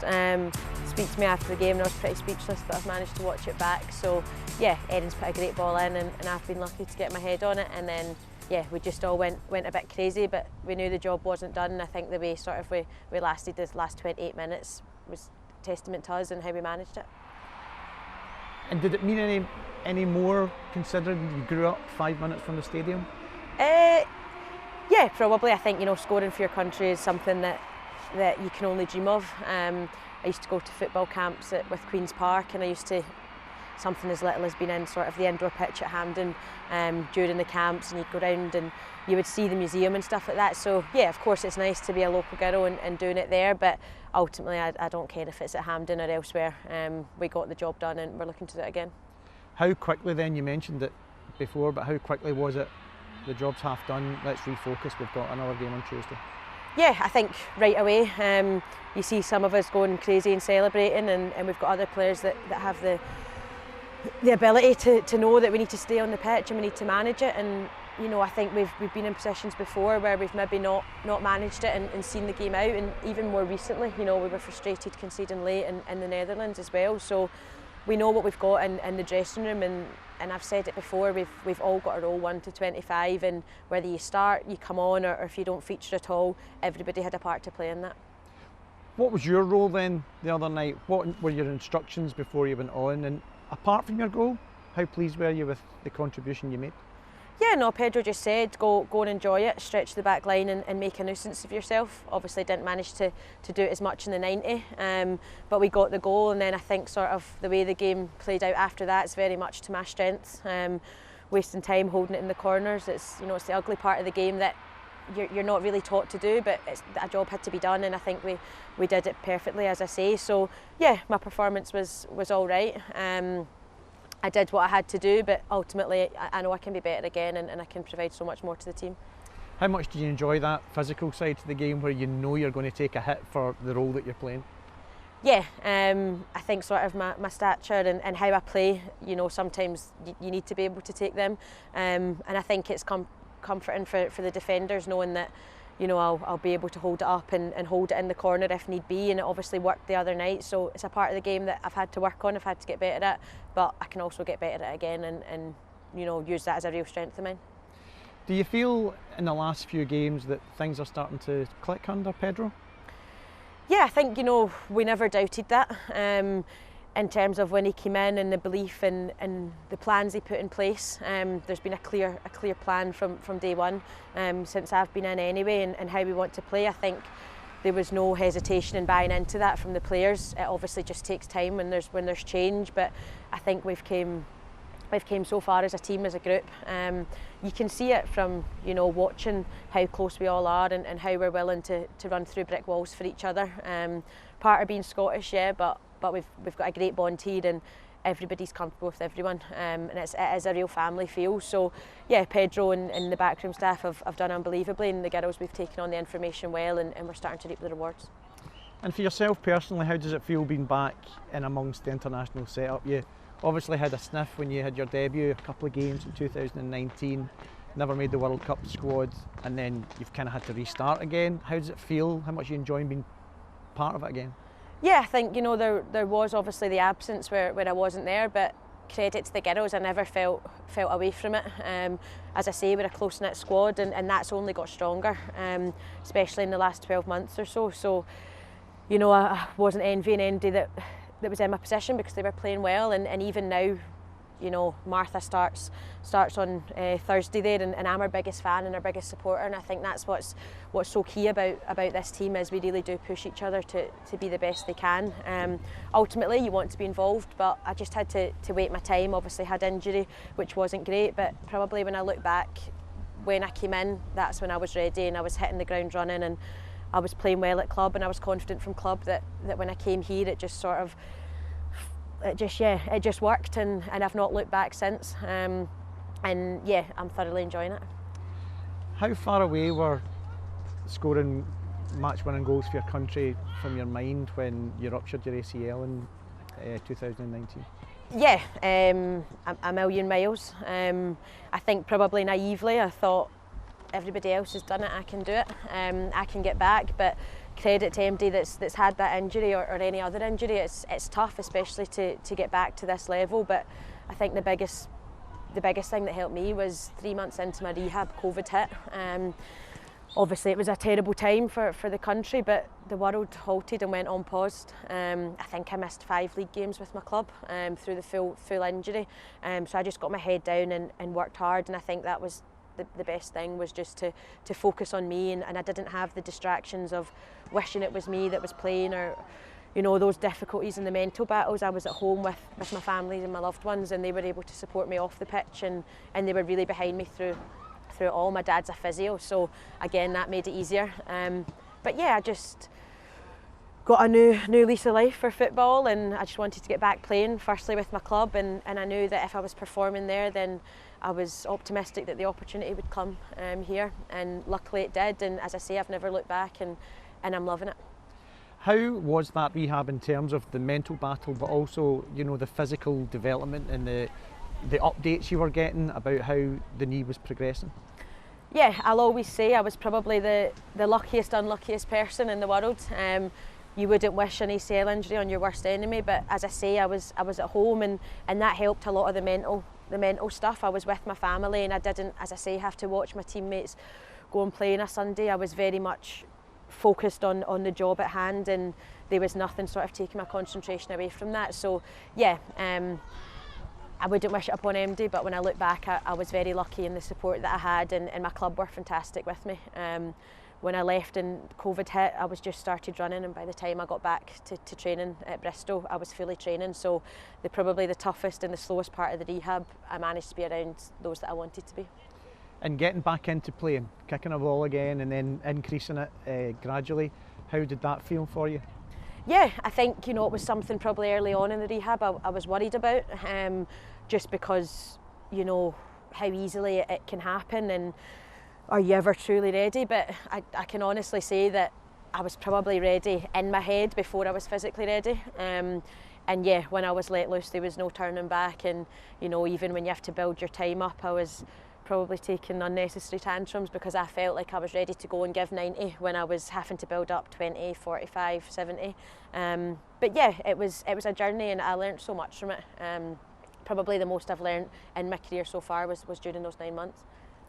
How much do you enjoy life in Bristol, being part of that community? Yeah, massively. I think you could speak to anybody within our club set-up, staff or players on the men's side or the women's side, and they'll say how great a club it is. Ultimately, both men and the women want to be in the Premier League and the WSL respectively, but we've got plans in place, and we're looking to do that. So yeah, I love it. It's a great place to play my football. It's a great place to have my family come down, and some of my best friends are down there with me, and I can honestly say I'm living the dream. And now that you're there, how do you reflect back on all your years in Scotland? It seems like you were around for a lot of years, and you were, starting from your debut at 14 at Celtic, and then winning trophies, scoring goals for Hibs. How do you look back on those years now that you're away from Scotland? Bittersweet. I always want more. I played for a lot of years in Scotland and never managed to get a league medal. So yeah, of course that's bittersweet. But yeah, I probably started with women's football maybe a bit too early. At 14, you're still developing, but when I was at Celtic, we had Suzanne Grant, Rhonda Jones, Julie Fleeting. I really was learning from the best of players that there were. So it was a lot of learning and a lot of belief in getting knocked back and having to come back. So the resilience was there. But yeah, I loved playing in Scotland. I loved playing for Celtic, and then again, I loved Hibs for different reasons. So maybe one day it'll be on the cards to come back and finish off what I didn't manage to do. I'm a Celtic fan growing up. I managed to start my career there, so a dream come true would be to finish it there. You always seem really focused on improving. What can you do in your game and achieving? What do you want personally for your own career now? I just want to enjoy it. The success comes when you have good groups, and right now I've got that both at club and at country, and I think for both of those sort of environments, the world is our oyster. For me personally, just continue enjoying football, scoring goals, get to a major tournament, with Scotland, and we'll see where it takes us, but I've got a few years left yet, so a few more things to tick off, but right now it's just in the present and being the best I can be.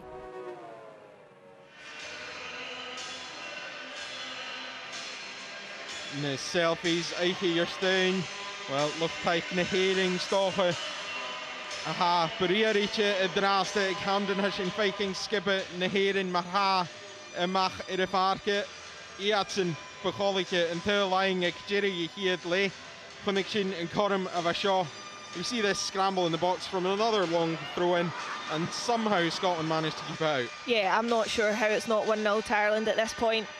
Sophie does well, Lee does well, Sophie does well again, but it's been 3 really good chances from that throw in the first half. Vera Pauw is het manager in de heren. She this college Minneganoi. Viking Maraha Kuchen Irgol as the Gemin in Ile Rain Portugal a Huge then is Chile Kev Gehun and Yelevish a Huge in the Humri a Yakahun Shinnefakal Maha Erin Yapona enough the voice of B Piatzen a dollar to you as in with the Hijik Gale Nyo and Nunya Varach big prep and finish Kiel Kuchen Ker Italialetje a dolphin playoff Femi Alapona who let 3-2. It's on a goal Girach prayer. Mahat Bona who be at the Dolphin playoff. We see Pedro Martinez Losa and the Scotland team coming out now. They know they need to win. They know if they want to go straight to the World Cup, they need to win by 3 clear goals. Just what will Pedro Martinez Losa have said? I'm sure they'll just take any win at this point. Yeah, ultimately we need to win. It's looking likely that we'll go down the route of having to go to New Zealand in February. But yeah, I think we've got another few gears in us. We need to move the ball quicker with tempo along the back line. Can we maybe step in at that point instead of playing short passes into the midfield? But yeah, I think we're actually fortunate to be level at the break, to be honest. I think Ireland had the best chances in that first half, and yeah, it's certainly going to be hard to break them down, but we need to find a way. Famer Doyle Lorach. Maha Alapa, it's on a via Coupe na Crunje, Femiad, a Hujiano, Idering, and noch Egg Hamden, Fisik Ering, Mahats and the Giano Huj, Marahoshmi, Gibiata Trea, Kuyu Gun Playoff.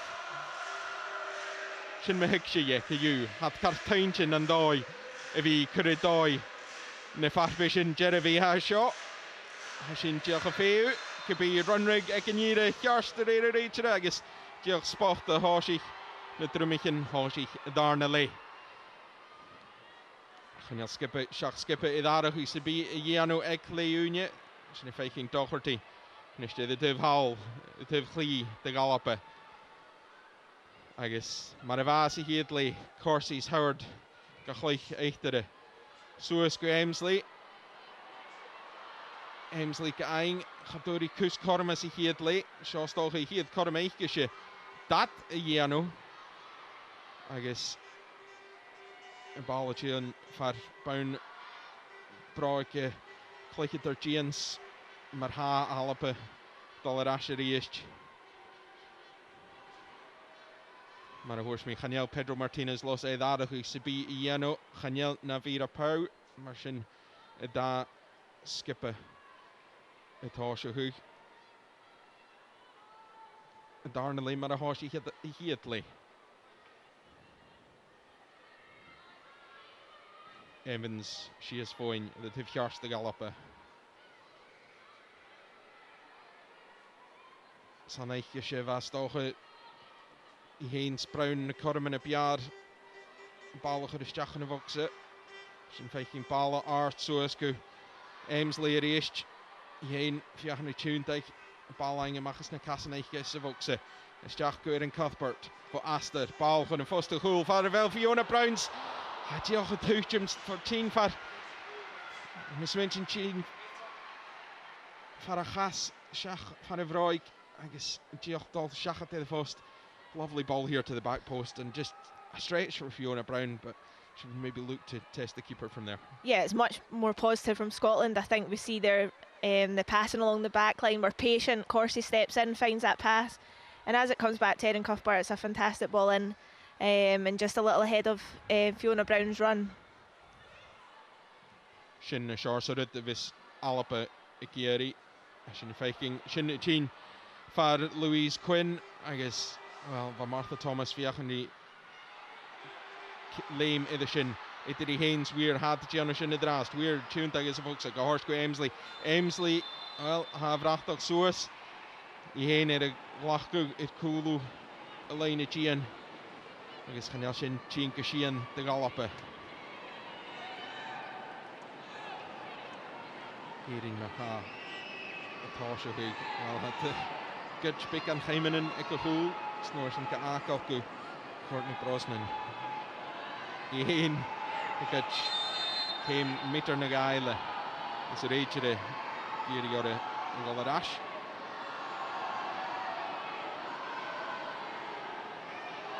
Jack I arás bulach go far a roa ach ní sin a rúis gan a réitere Ball ard suas just ham care of fan of oil into the hands Aimsley Gianno Gama ball suas go Martha Thomas just pick a nunya ball for the Jack by Lorrock Aimsley race Jack a chin for Vroig switch Sullivan of on she's faking Doherty and Alicia give Gianno the saddle Fatte of a shit ag Kainball Lorrock chum na sascéad live go sé Aimsley a hán deach go thuistead fallabh Doherty fein darna chum is a satal is deach tá sé weir a haid Lorrock durise doch seacha idir hiad sé ball go Erin Cuthbert Lorrock Brown ag an posta chúil a réist agus réist Níl a bólach far a dhéar a gata hat fein misneach gotá van a seáir sa ball a sin sa sport gotá Sophie Hurd de galapa ólach sa léich go héin Giannoch go leor gotá an ball bólach far chas Katie McCabe agus amach san satal isteach Lisa Evans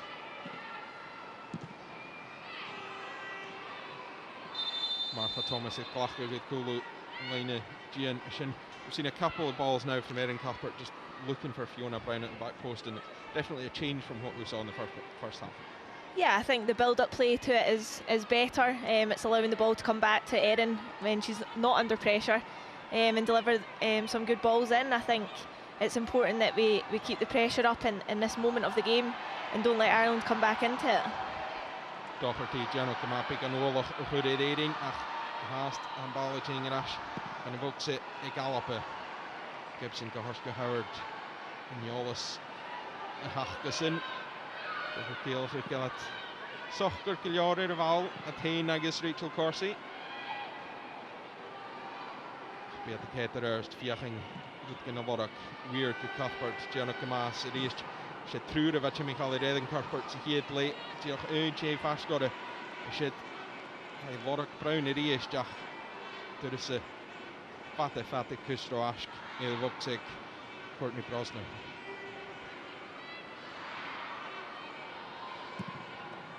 Tírach fo or the Vokse Maha Brosnan Gianno Gilior High Lorrock Liliag Imiana Fake Ha Chin go Alapa Gata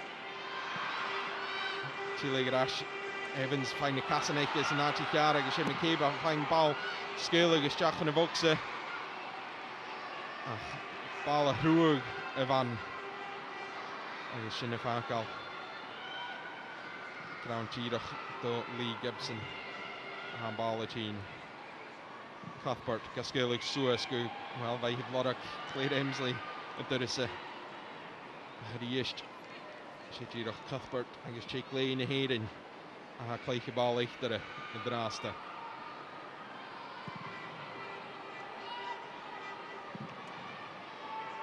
There is a Doherty go Yarrow Mach she's fighting O'Gorman tuned like head to the Kubu Fiach Jevatala Hemigi Golarash agus Lishinha Alapere good Chiriist Weir the skill of Mach go Fiona Brown go Horst the Notion to Evans a pretty good earth some stuff here there is Charles Marshall as a game Stach Inish kinda Vokse Hambala Ching kinda first of all Wel, fag ti'n chafwr to Martha Thomas.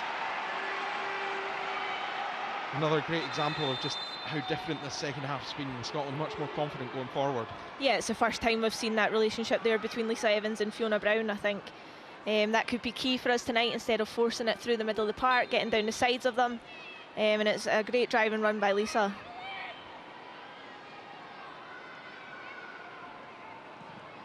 Doherty's Cuthbert, Fiachani Tuntag, Cuthbert defying Corum Shiniano. As a box a hand Ishtik Emsley. Emsley Tuntag, Fiachani Caroline Weir a lot of high Giano Shin. It's a ball of Ching Far. Well, Casaichishim, Miyiri Gavaun. Here to China PR stoch of the Eval Savox at the Galloper. Just couldn't get the ball out of her feet there, Caroline Weir. Yeah, it's unlike her, but albeit I think Ireland are relatively comfortable at this point. It's yet another attack from Scotland, more pressure, and it's certainly something that we didn't see in that first half. Fighting Kutchuk stoch of Caroline Weir, click it, Nasarja, Suasafaka. Toshach Darna late. She's fighting the ball of Shin. Well, Emsley Gairi Hain, Sanakisha ball Snalavanike, ach Finn a hand the Yerin, a Hakivi Gahatalis Jach. Kuguna Geracher is a lace rager at all. And Dave Orange. Cuthbert Gata, Ein, Saleh Hain, ball of Artsuas, Fiachan Thomas Alorak. High Torbury Ianu. Ach, Dori Corum. Ik Bielo Hill haast. Van de Corum was het tra van een door Alp en breed finish. En ik een bal voor Wav klik het er Gian. En is Kutchuk Paravatje Tarsin. Het is action en Corum Skunjal. Ik Caroline Weir vo. Dus aan slag te mag. Corum Kailtje woon. Een breed finish. Het is Avelu. Like Math or Sam Kerr. Femi Alapa, Dollarash, agus Tosha, Yurish, Gata, Selena Hool, had the Dollarash, Lee Gibson, and faking is Darna Lee Gata, Gret Trude, and then had the Dollarash to ha Selena Hool, the Alapa, Sihid Leva Kerr, Suya, Sifu, Irval, the shit, Shin Torstocha, Click the Varach, the Alapa, Nasarsha, so as a Farka, Weir. Is het Geno Kaman bal langer Ashku Cuthbert gaat de nul goed Doherty lees je bal is jachen ook ze wij Lodok Caroline Weir dat hij jaren gemaakt le niet fahi als je Doherty gaat wel wij gaan Ash dat het liggen Ash ha Heather Payne dat zag het Corsia Wayne Doherty gemaakt Chile Ash good build up play from Scotland but just not finding that final ball. Yeah, it's quite a similar pattern to the game maybe on Thursday as well. Good possession, but not really in areas where we're going to go and threaten Ireland.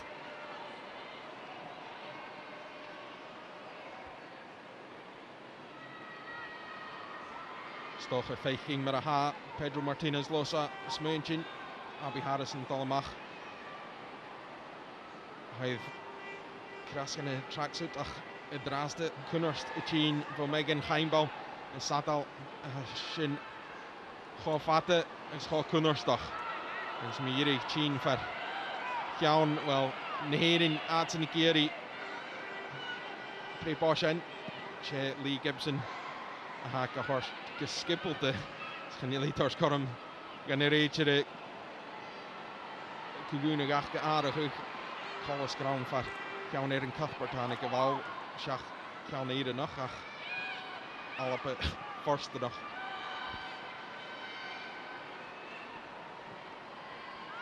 Corsi wel bij Warwick, Martha Thomas. Correction Fuse vast got it. Het eerst had Dollarash. Peter Howard, agus Lee Gibson. Het oude Voxach. Daniel Ach. Payne Asselie. Ik al op sanering en draast. Shin faking Howard, Warwick. Shin Skunjal. Tuntag voor Caroline Weir. Brisje gedurst. In een gasklie boaste.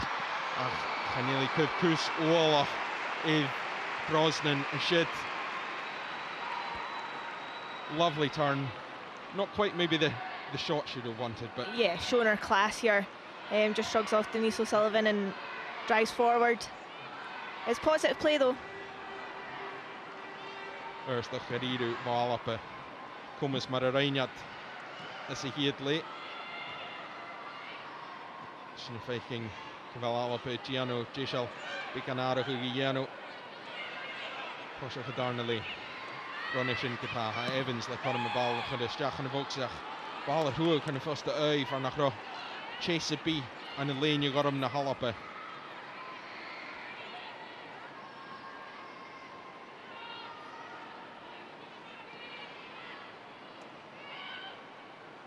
Hij is Jach in je torst en nu Jach geheen.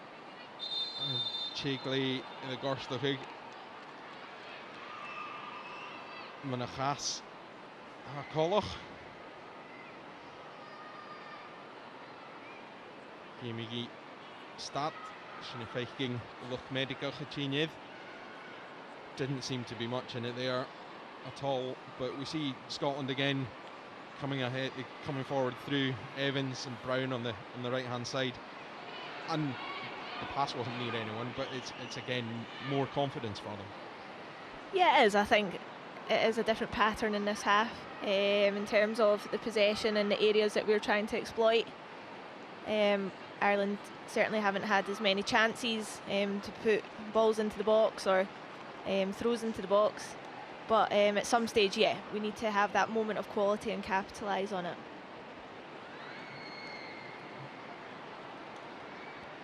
And what will Rachel Corsie be saying to the team here? You know, they know there's almost an hour on the clock, half an hour to try and find that winner if we're not going to go to extra time again.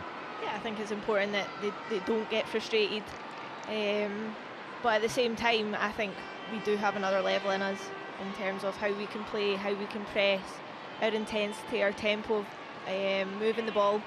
So yeah, I don't think she'll be shy in telling them. Collis Ignirisse Kuyu Gavel Cheekley Nehering Courtney Brosnan Kuvi Lenta Lorre.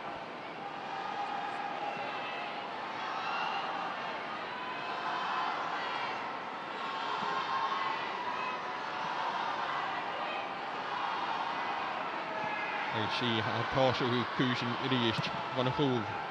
Lisa Gas Eva Gorst. I guess she's faking Fiona Brown, Chinga Durst. Doch Shachat Hay Dogus, Eric Clayton Turgian, Mimi Tunte Rash, Sky Lorra Caroline Weir. Weir, the Sam Kerka Erie, game of Weir Dollarashko Evans Gita. I guess Alpe, Fiachani Tokal Irish, on the line of who Corsie, the ball, Fata, Lorra, Fiona Brown, shouldn't Dol Shachat Brown, I guess need Fahy. It should, I guess. Well, actually fighting Nish Coram Ek, Kate McCabe, and now Sam Kerr. Santifia Henry Chinga Durst. McCabe have finding a Satal Shach. Kinalapa Bullock, Jason Nahara Hieniano, teaching Creta Arahuga, Chin Tigalapa. Satal Shach, Dollarash. To Caldwell at the Hool, Tuntag. Die is dus hier nog aan de dooi. Dan ga je Satal Atte Eva. Hier in je geen views van de leeg heen had de Vigiano Scrus over zag.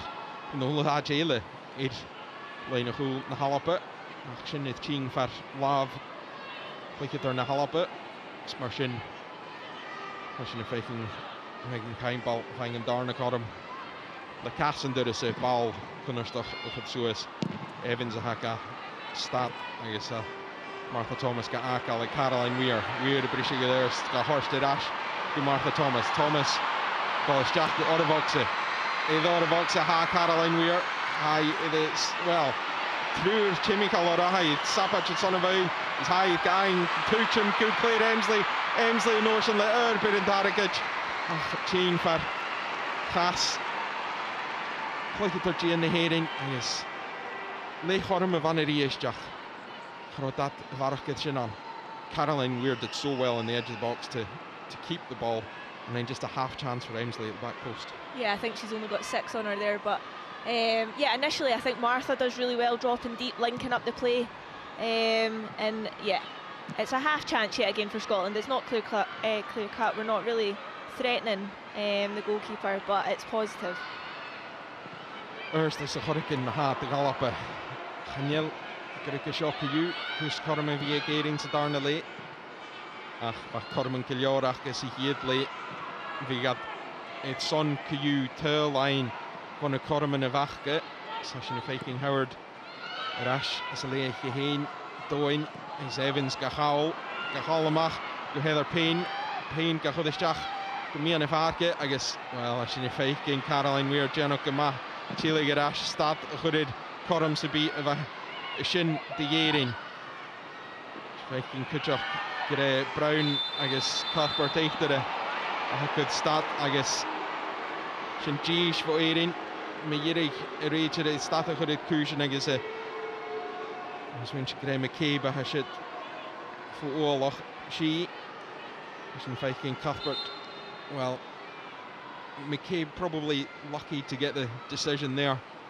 But we just see Ireland putting pressure on Scotland again. Yeah, I think she gets her leg stuck behind Erin Cuthbert, but this is a huge chance now for Ireland to deliver into the box.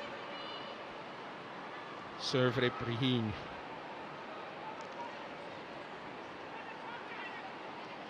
Halappe, Giano Nolochug. Truur as a Valde.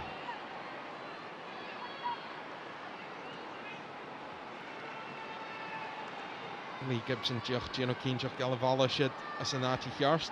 Rachel Kujoch, Gino Keenjoch, Galat, Jake Slachterash. Thomas Brown as Emsley, a Drew, a Hashin, ha Guvi Gian Cushion. Ronishin, Gata, Hashin Viking, Giri, Captain, in the hearing, Katie McCabe, ha Guvi, Kirbalis, Jach, and a Voxa Sulami. I Giannoch yma biaching o Aster mar seo i'r dargage.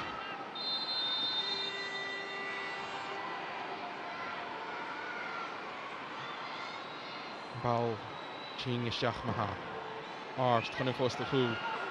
Yes, well the shit va Caldwell like a Foster Fool. Shin Torst Corum son Nahari Hien. Arachien Gilliore Chien. Da Arachuk de Galoppe. Hashin Faking Fiona Brown Chinier, Emma McCandy Chinier. Nahatisha. Lee McCandy Dollarshach and Elena Cool the Suli me. Lisa Evans Kuchok. Chinier, I guess Christy Grimshaw. Chinier Nahatisha.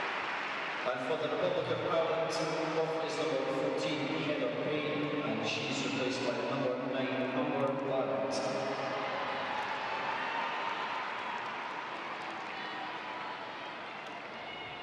The Yering, Hashin Viking. Shit, Amber Barrett with Chinier Givson.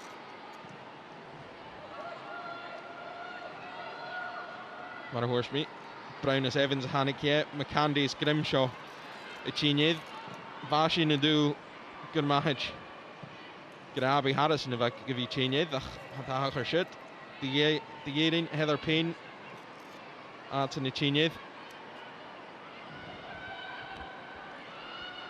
Gamlish got Amber Barrett to Chinier, Inacha Heather Payne. Payne in the V, Gamak on their stuff. See a string of changes. What will that mean to the Scotland shape, first of all? Yeah, we'll still play the back four. Nicola Doherty moving over to the right-hand side. I think we'll want to be defensively stronger, negate any threat from Katie McCabe, I think, with that one. And then it's a completely different right-hand side with Christy Grimshaw coming on. Yeah, I think she'll bring good energy and hopefully a good bit of quality. We saw Abby Harrison warming up. She even had a strip on at one stage. I think she still does. But we didn't see her coming on. Is it a surprise she hasn't come on? I'm not sure, to be honest. I think we'll definitely see her at some point. and she certainly changed the game the other night. I think she brought a bit of a presence up front. I thought she held the ball up really well for us, and obviously she scored the goal that put us into this position. So yeah, I'm sure we'll see her at some point.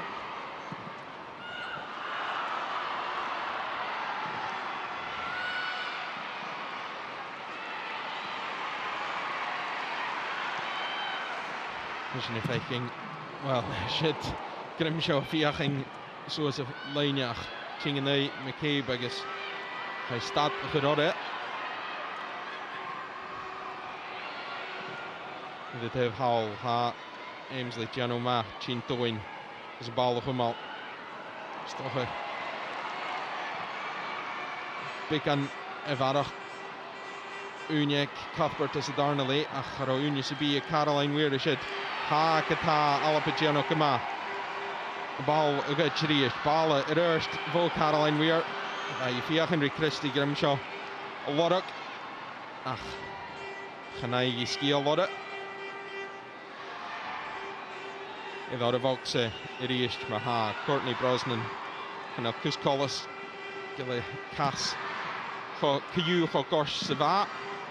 Shouldn't touch him to Sam Kerr, Yahain Grimshaw. Fia Henry Tosha Hook as a Leach Gahin, Suis. Fiach until a Loddock. Had the son of golf Giroch go Cooper na Crinne, Femi at 3 till. Ach, Nambona who got as a Nuni Hijik no on a Nuni Varach. We got the dull go playoff. As a system change on a son Cooper na Crinne, Fichits a 3. Bala, Suis, there is a well the Howard. Fiachni Claire Emsley Loddock, Hi Gata, Loddock Jamie Finn, Brian Emsley Gilliard, Gus Finn Humal Asanoshan. Ach, Haniel Cus Kunnerstation. Gallopper, Shin faking Harrison, Breenry, Pedro Martinez Losa, Mahrus Haley, Keenchach Gabi, Ishi Chinyed, Ach, Hanili Chinyed Hast.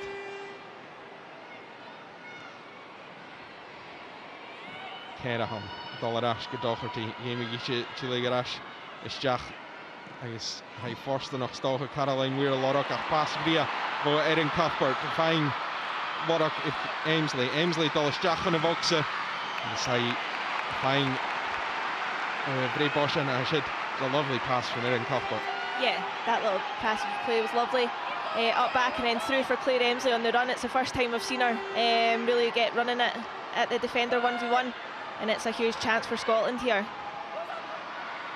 Cuthbert Maha, Fiaching, Ball, Isjach, Chunavoxe, Vacho, Moore, Eichierstein, Durisse, well, Chickley, Nahirin, Chimacha, the Hansa, Tuchum, the Caroline Weir, the other Voxe, Kusro Arst, Lishanur, Pevashit.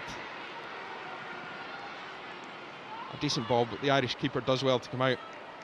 Yeah, it's a good ball in from Erin. Yeah, she's keen to come and get that. I think they're really strong on set plays. They've got good height in there, good physicality. But yeah, it's positive again from Scotland.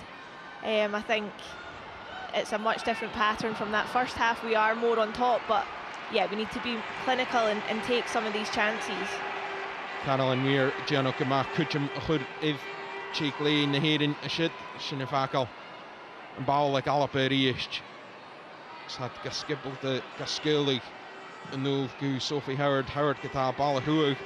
I guess Nish Ek, O'Sullivan, and Miana Farke, O'Sullivan, Gachlike Durs, Gu Barrett, to Brisha Durs, Hayed Bielo Gibson, Sakia Sturig, Shachet, Ed Lee Gibson, Ball Huug van for Sophie Howard, and Miana Farke, Exashin, a faking, Amber Barrett, a Dolga Noshan, Skipper Teen, Bashkore, Giano Garstruchus. Ihan Asanoshan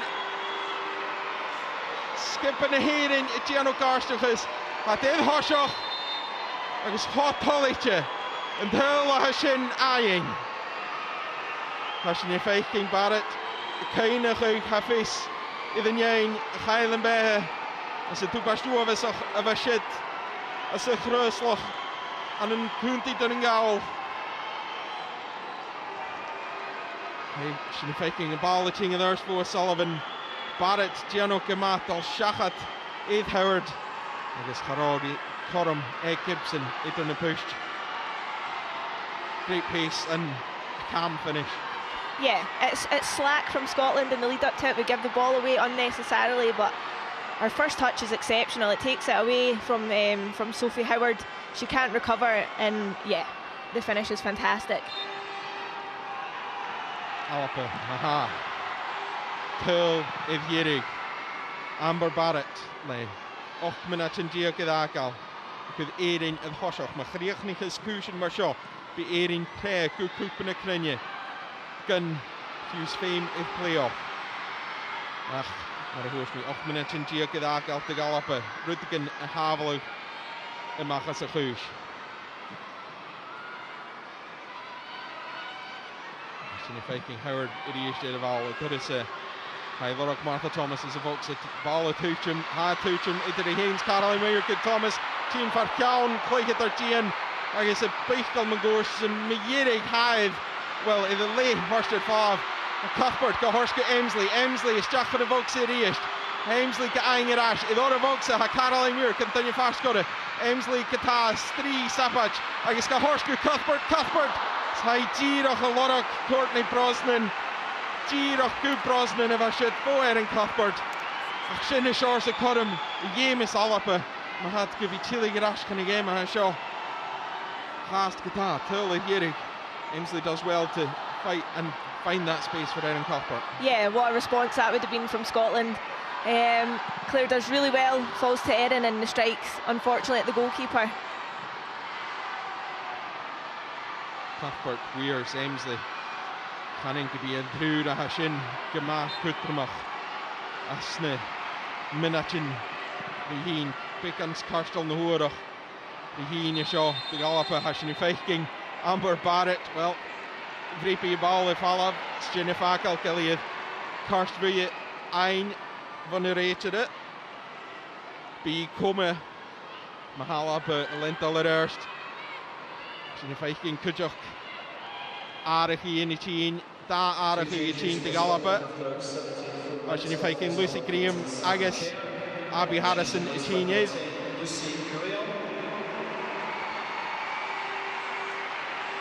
Sam Cares, Martha Thomas, de 10 is, de 10 is.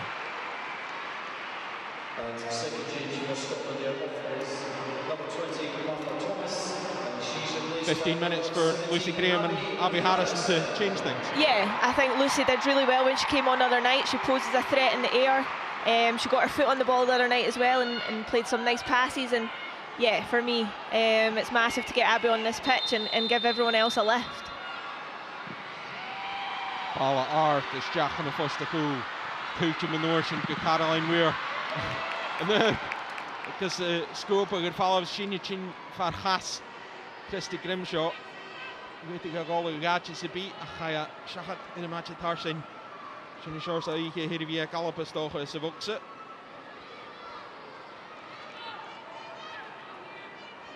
You see again, it's just not quite fallen for Scotland. Everything's like a half chance, snapped chance, rather than a clear-cut chance. Yeah, and I think that's credit to Republic of Ireland as well. The way they're set up, it's very hard to play against. But that's where we need to be smarter and use our initiative to find the spaces where we can play. Alapa finding a ball at Ash for Erin Cuthbert. It is chat. Erin Ryan.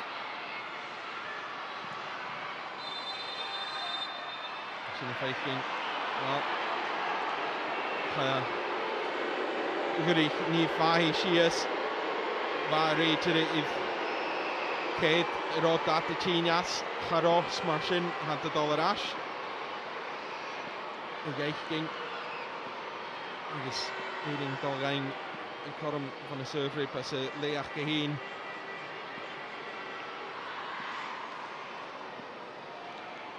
The ref was looking for an advantage, didn't seem to be anything coming, and just brought it back for the free kick. Yeah, Fahy doesn't seem happy at all with that tackle. Yeah, I think Claire gets the ball. I think it's a tough tackle. Daniel. Nog even kijken in de video. Gianno dat mee één. Gaat ze een kunt goed zullen mee. Daar njollige nog. Bal Art Soes van een goal voor Erin. Ze Ainsley is leeg heen en handig. Ze captain hier in de eerste. Kitty McCabe. Ze in het val of lesje val. Ze kriegt daar zijn het chinne daar. En ze Kafak inist Lee Gibson. Howard Soes gedochterty. Doherty se sport de viaching. Wel hij viaching die Abby Harris in de lorokach. Een bal vastgorren iets. Grimshaw, Gianno Kamagas. Hier zit de league al. Daar zit terug van McCabe. Is McCabe het al start van de volkse. Gaan de Ljord Kamalishkal. Katie McCabe, captain. Hering het al start de Ljord Esther Stoudley. Reacher as Nielevish. Just see here, McCabe leaves one on Christy Grimshaw. Yeah, she does. That's the player that Katie McCabe is. She's aggressive, she's a competitor, and she's not afraid to go into a tackle. And they won't mind a yellow card if they are going to the World Cup. No, definitely not. She's fighting Reish and McCabe. She's a fast good of all. Can you mean this when she get a Jake slot to Shin? Can you na Caroline Weirach? As she can be tossed who to you. And Javal Ars the Jack and the first goal. Corsi captain the Halp in front of all the shit. And Ian Gahorst the dash. Garen Cuthbert. Cuthbert vier met Dol Shaka dit kies. Niet hier gaan bal het dolle macht van Satalis Jack. Cuthbert te houden. Leesje Satalis Jack aan Shin. Nou, gewoon meisje, ik hij ga al met hier hal. Fiona Brown a lot of queer in other votes. Hier te gauw. Shin Shorse. Kunnost. Nick Erin. Connection met haar. Number Bart dat Lesje Hill. Yes, hij viering. Trisha Gedurst de eerst maar Reini. Dus until Shin eind te gering until Guttermach ha fakkel Erin het Hossach draaste. Dus Legas Q uit de Vlene, Junsie Australias, Shalom Noog in Aflene.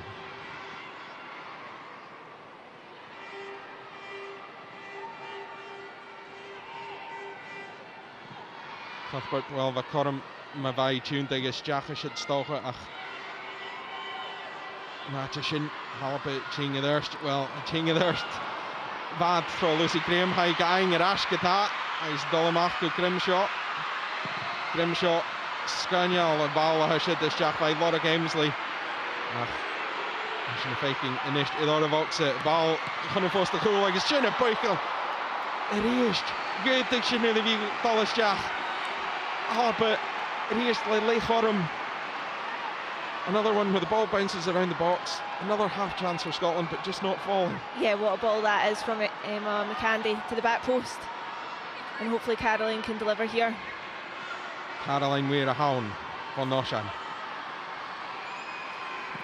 Ball is Jack. If you can see, this one's great Emsley van.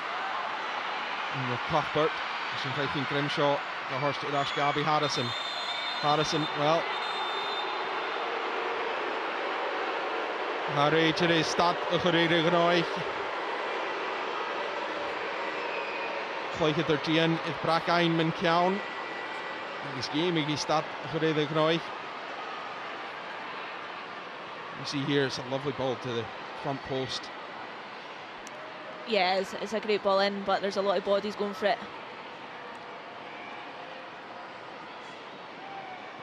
Yeah, that's a sore one. Sophie Howard into the back of her head. Cuthbert's Howard ervan. Tegen Boel hier gelijk het er Gian. En is als je een faking. En is aardig gele de galoppen. Als je een faking. Jen Beatty, Cheney, naast Nicola Doherty. Silly Mikkelsen die keel getruurig gevoeld. Puchtig gedurst.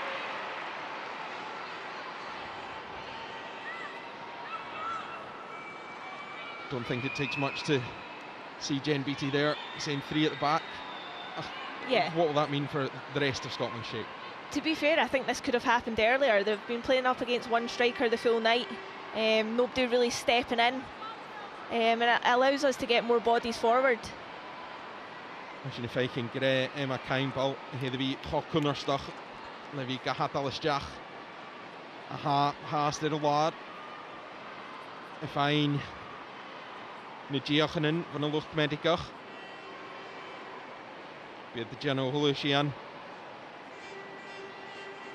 Geno Cínteach Gavelli ceart go leor. Réidir in is dal an ól, diolch a gaith cinnte tíreach a tachart. Sin fécinn Corsi, Weir, Cuthberts, Harrison. Eichter a fiachni, rutig in a lorach. Vis a torstul live. Sin fécinn caimpbal. Hai Cosioch. Hai is na Casanaichgus. Collis Ciú van a seo. Gavelli ceart go leor. Gereest Lenny na diochanins na lucht medicach Geno Cínteach Gavelli ceart go leor lent a lode. Sin ball go bhí rucha sias na sé réitere gus ar féin godal a réist. Hai go horst de Gerin Cuthbert. Chanel éirin dolas asas a gnáich go lic a loa. Sa réist sin fécinn alape táisiú van a chuú Lucy Graham a van. Sin fécinn a trúr a hasid. Corsi Beatty's Howard inist a go chuú de alape. Beatty Lorach pass suas a dúnsaí tégan a cloichad ar an é. Chanel scéal idir sin a drásta. Hánist I fiaching a Davi Harrison. Ach sé fáhí a Geno Gama an ball a scópug ar fallah le ceann. Alape Cafa gore mar a héile tús a réist Harrison fan a bhil. Ball a van Erin Cuthbert ha Brosnan Geno go leor gus tíine mach agus an ball sin a gcuid. Gus má Linus cúsin mar sin bí héon tollite. Naichéich go chuiseachad. Siamina tiniga idagal de gúne avisteach. Sulimi bican vinachin na varach de sin kujoch. Clicked er in den gorslach gas darna late. Smushin B stoch a 10 minuten idagal le galope. Na nimmerst kupen a crinjerien. Sin Bria vo Grimshaw. With Graham. Hemsley team she is gonna de jarst bal van de foste ui. Bal a hoer gewaun. Agus a réist Brosnan deach tuchtjum galar Gianno na Syringi Bicanúnia cheu I héin tégan jaun fydd yn gorslach ag as a darna leitha seo a fys y céalach ag Bicanúnia a farach Suas go Cuthbert I héin gachálach alapag a ein arás Weir fémi tún ag arás hais leich go héin Fémi bhí lichid slat suas a farke gus dat a lorach Howard ball a suas go Emsley well the team is Jack Silimi Garoy Golar erst go Grimshaw Gugúni golar erst I héin agus chopid droch Gugúni gewan Graham an ist idir val ball a huag go bheitsid a réist Geno Gama Sapa Jadash ball a tuchim go weir ar orvogse Jeez, Alpenach in a lot. Chanel Kus Evan na break finish is it. Ach ha Lucy Graham. In a local bar it is. For Hutchim Lily Ag agus sin na Torch Corum the Galloper. This is exactly the kind of chance that Scotland will want. 5 minutes to go. Yeah, it's hectic, it's been frantic. This is an opportunity to calm things down and hopefully get a good delivery into that box. And now with Jen Beatty on, we've seen Rachel Corsi late in games coming up with the headers. Plenty targets for Scotland in the box as well. Yeah, we do have good threats in there. Weir, Cuthbert, Shesu, and Munavide, and well, Cuthbert, Dollyaching, vo Astet. Munavide, Gachud, Knafosta Hool. Kind of was the full leish agus sé Beatty a fan bhil tuairte minist go Wel, sé Sophie Howard y ffon y fal, charo ti yn y linio orange fast gore. Agus fi giri na piari yano shit. Looked here like Howard had more time than she thought under the ball. Yeah, it's a fantastic ball in by Erin Cuthbert. Jennifer Beattie does well to challenge, and that is a huge chance. That's massive. Chorum chomor sy yere du, and a game chomor sy yere du. Agus diolch 3 minuten in agal yn isht y galopa. Femiad cyw yn game so hors go unie farach. Mahad yn son lenta lore go cwp yn y crynia. Gynir y secretasio Erin y fys y giano sin. Agus mae Lennis Cwysyn Marshaw bydd y dol giroch go cwp yn y crynia. Gyn ffeim idd playoff intercontinental na le enium sybiele idd. Alapa le cheval maar ha iddo fi achgus y darna le. Giroch idd y le. Ach, chynel at y Giano Mór yn yrstys leis. Sophie Howard y dyrisa. Chile Garash gw Erin Cuthbert. Cuthbert y hang gachwyd ymach gw Grimshaw. Grimshaw gysgil y gynwl gw Rachel Corsi. Corsi, wel, mae Cormaicus doch o gol yn nôl gw McCandy ach had y Chile Garash gw Erin Cuthbert. Cuthbert, so fiach yn Emsley a lorach. I Haynes Weirs Harrison i ddod o foxe. Ha Gata, Denise O'Sullivan. Gaing i'r falaf son Erin. Trwg y shit fel Lee Gibson. Agus Femi Chechi i'r asys jach yn y foxe eich gehyn. Sy'n tiroch y ligal le Erin. Big anúnia farach y chew. Sy'n feiking Anya O'Gorman. Ligal. Sy'n bal rol sŵas. Byr y pau. Cedir yn nŵr yd'r eichge. Sy'n ys y fynach me irig dy gwynia afysdioch. A fi drug Mathil y farach y geiring yn drasta. Harrison, Maha, Leishaval, Hai gachwyd yr erst, go Claire Emsley. Idd y sgwr bygyr falaf le Louise Quinn. Howard a han. Cuthbert, Mian a Farke. To Lucy Graham. Graham le bal, Suez go, wel, fai Laura Gabby Harrison ac yr eist. Daniel Sheehan eisiau dy galapa. Is Cormela Galapa. You can see what they're trying with the ball to Abby Harrison, but just too close to the keeper each time. Yeah, it's the final execution that's letting us down. I think Abby's movement's good. She peels off the back of the defender and she's in behind, but yeah, this next 6 minutes is absolutely massive for women's football in Scotland. Shia minute in Varach, Rihing a shot at Camden. Maar de Horst Haley, Shia minute in Chamorse hier toe, son een game en Alapa. Son de kliche er een shot. Fiach, vi nam Banagashkich, maar va. Gescoord of shit er een goeie shit Albania. Rash en Davil is een uitdiak. Kim Little's Jane Ross who na tul in the nike shit. Kan be Alapa find da hill as Shia minute in Rihing. Wel, vi Camden a buichel. Kan Jacobs be, have ik fame with na solish agus a Fwm agus yn onogal y fa acing ron y game. Se tirach party fawr y fi gawn. Ac y dras de Sonic, mwynchyn na heirin y fes y party. Graham, y Cuthbert. Haid i fi na siaras darna le Erin Cuthbert, ach chanel corym ma ef noch dy galapa gilior y le corym yn stoche, ach chanel corym ma iddi fi achge. Sophie Howard. Rurst go Christy Grimshaw. Grimshaw go Ackle Claire Emsley. Emsley le Cheval le Shach go Oravoxa. Ag she Emsley well go Cuthbert. Cuthbert Gianno Gigliore ball go the Rurst go Abby Harrison. Graham a hanne Oravoxa riest le Urbach. Shin Chin far Lily Ag agus y scope gyda falaf. Fisa geiring gevelat fo oorlog. Fisach kutjoch geta. Geriatsen a hale Lechas. Ysjach i'r flene, gwyl cwp yn y crynia. Alapa, tro Howard yn ysg.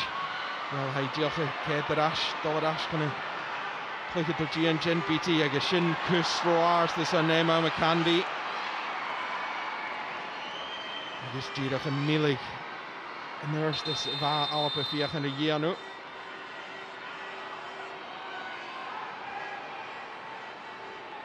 Agus íring fiach an ríistli the Amber Barrett a Lorach.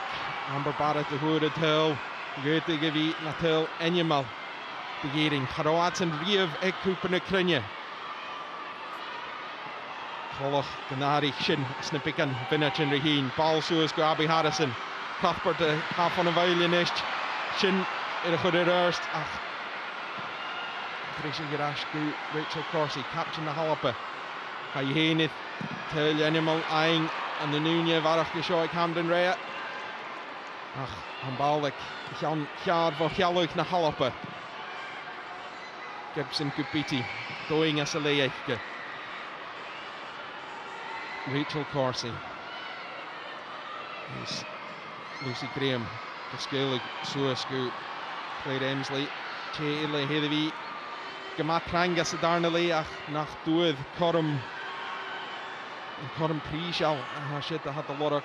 Maar hoors me leegormen. Ach, en more aan de warke die sin in de jaun. Alle art zoals het eerst. Go Abby Harrison.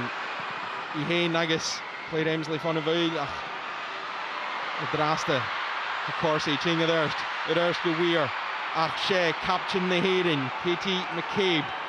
Haak eing het vallen. Heren Cuthbert deed de wel. Voor oorlog.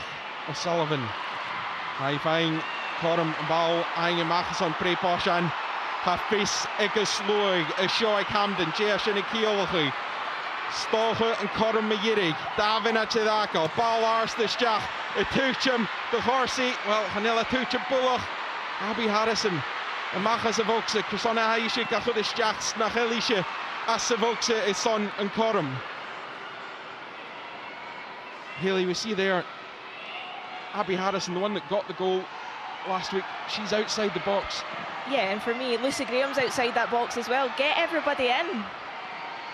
Well, McCandy, Lishaval, Lishach.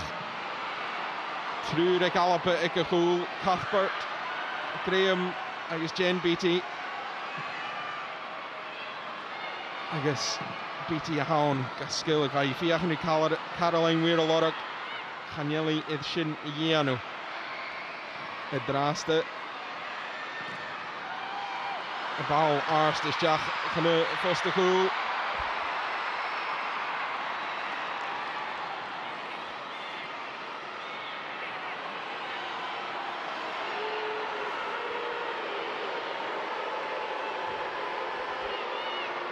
Sin faking aiding Torsten Nunje heen.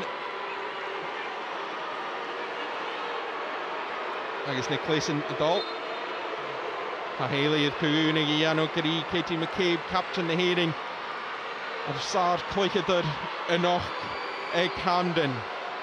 Ball Ar Suas.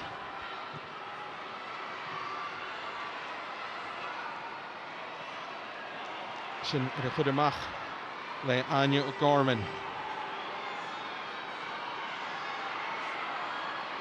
Corsi ahan. Fiaching reached with Abby Harrison. High Chavor flying Harrison. Claire Emsley, well. A bowlig Annan Courtney Brosnan. I guess she nicked Torst serve rape. Begerin. Hashia Minichin Chavor Shachat. A bow Egerin. Serve rape Achke. Well. Serve på havn by Irigal Salav and Selimi and then a high a prepu a veil a shock Gabi a Hoosh Shachat Gajera ha skipper in the hearing a dog go coop in the crunye Davil is speak it's a tree had the Hoosh a year with Alaba agus hí sin díreach na ha sinna cíalacha donna héirenig is seo ag Camden an party achgasan a dul Hiad Turis Rief a ha éirin iddo fi ag farpes fôr. Charod ag na'r Euros rea, charod ag cwpan y cryniau rea a chanist. Had y dol, cwpan y cryniau, 2023 yn y Siel yn Nwy ys Australia. Chaniel gyda Alapa y dolawn. Brisig Criad y skipper Pedro Martinez Losa. Brisig Criad dan y chorus Jake Mila y fasio ag Hamden. Cwtfa yw gyda le brachdoch na herin ads yn dolgach ei toliche. Gyda ha Katie McCabe y dolgach ei toliches. Fys eiche gyfeli y dolch cwp yn y cryniau yr yn athlyna. Haley, Ireland have done it. They've done what they had to do here at Hampden, and Vera Pauw's put out her old team. Yeah, first and foremost, I'm absolutely devastated for the girls. I think tonight Ireland have deserved it. I think the performance they put in, their work rate, the intensity in the press, their quality going forward, I think they deserved it overall. But yeah, I'm absolutely devastated for the girls. You mentioned this was so huge for Scottish football to try and get to another World Cup. It'll be absolutely huge for Irish football. They've never been there before. They're going to the World Cup for the first time. Yeah, it's massive. Congratulations to them. Yeah, it's a huge, huge achievement, and one that I'm sure they'll reap the rewards of. Sin Viking Girach Garstachus a misk Plichater in Naherin. Sin Viking Kujokishid Pedro Martinez Losa Bolsuas Brave Live Gachcheyu. When a skipper eich geheen agus skipper na Halapa Kujok Sophie Hurd van Lishaverach en Leek en Korm ag Amber Barrett Hoer en Tuil Frieshal of a shit the gearing Hashin Viking Alapa the Chin Colog maar skipper en Mia na Farken naast en te show ag Hamden ach Bisachke nach hela de Lentalore Gukupen na Crinje ach great earing a Hajiano Shin. We see Scotland there, Haley, together. They must be absolutely gutted. They will be, and yeah, tournament football, it doesn't come around very often. You don't have next week to go and put it right. It lingers, it hurts for a while. And yeah, it was there for us after the performance on Thursday. I thought, yeah, we maybe didn't perform to our best, but we were mature in our performance and we got the job done. But tonight, yeah, it just didn't seem to click for us, and Ireland made it incredibly hard for us, and we just didn't find any answers. Hashin Viking and Jefford Erin Buchgal Salim Sadownse Alapa Savach Nakeen Shias agus Fisachkin Nachelat $1 Erst Chune Farfish Vood Erin Cuthbert Plichater Chom Moors Choma Leitchka Chelsea Leitch Kuchok Caroline Weir ha Real Madrid na Lions Hashin Viking Giriad na Herenich aha Gianno Garstach is er nog een show Hamden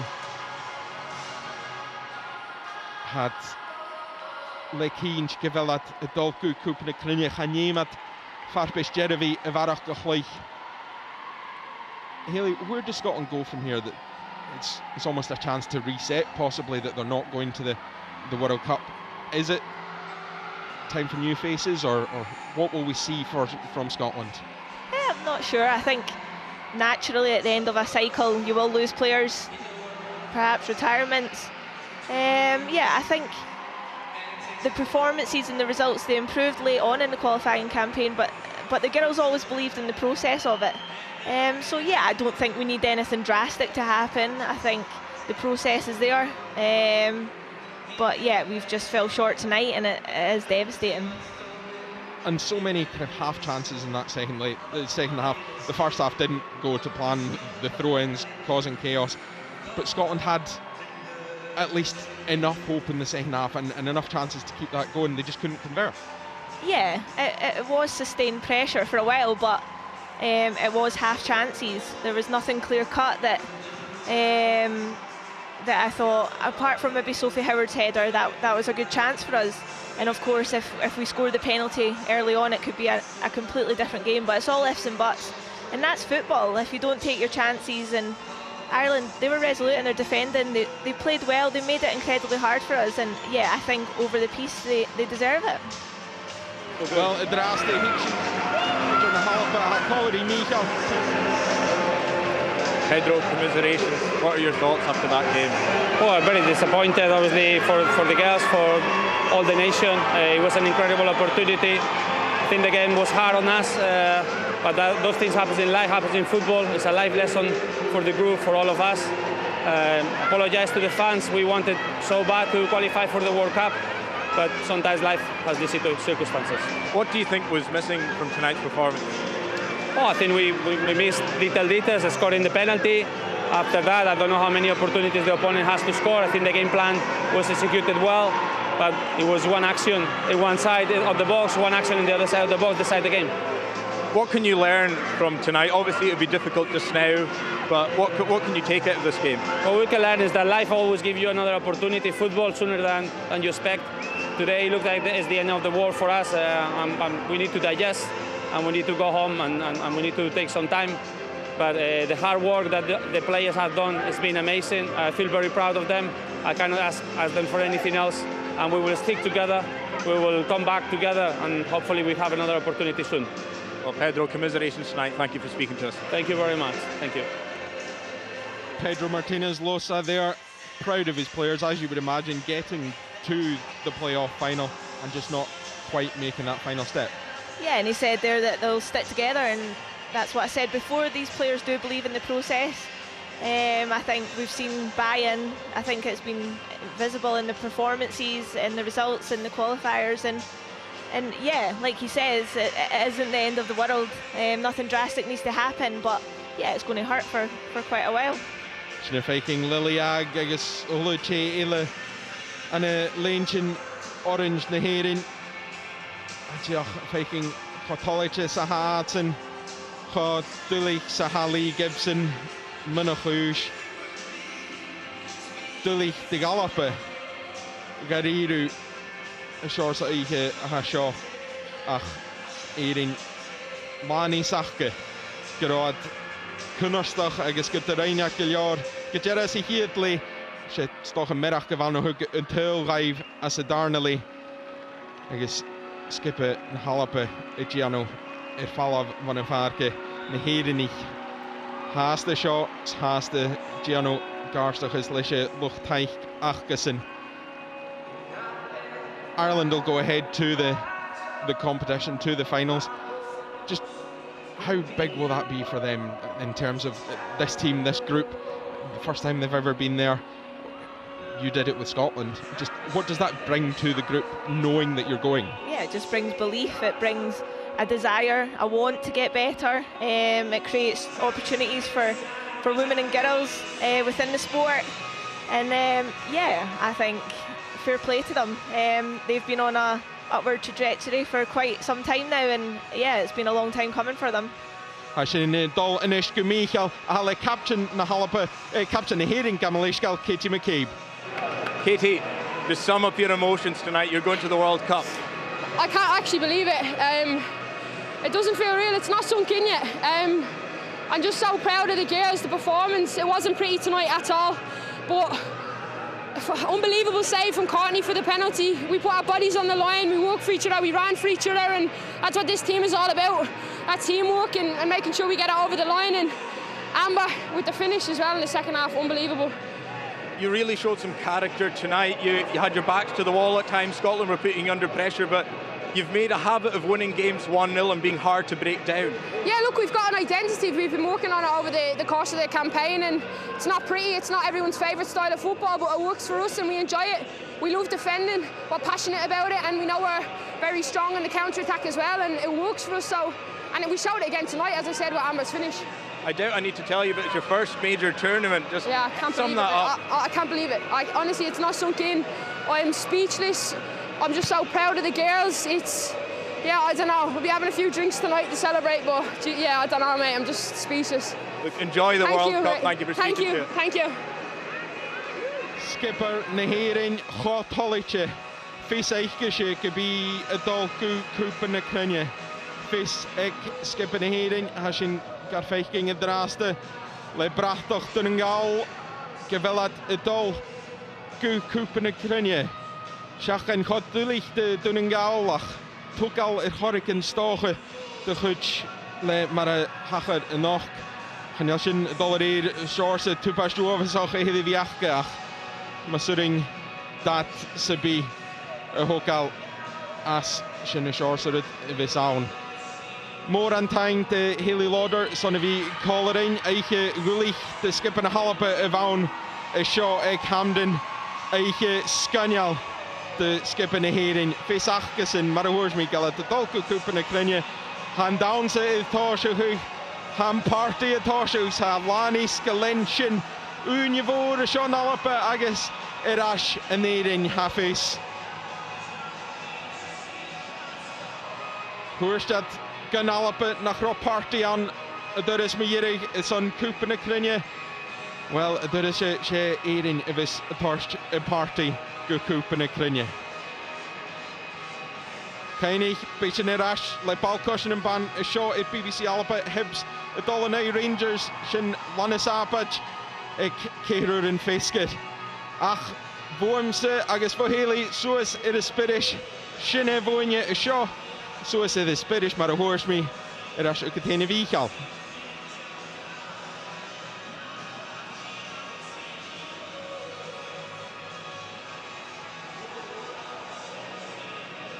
Wel, Sianna Kuma ha brisio dŵl, brisio cria dy galapa. Bi chafi as yn y dol cwp yn y cryniau yn afon ach bi skip yn y hedd yn tapalisia agos eichaf a gaifwla.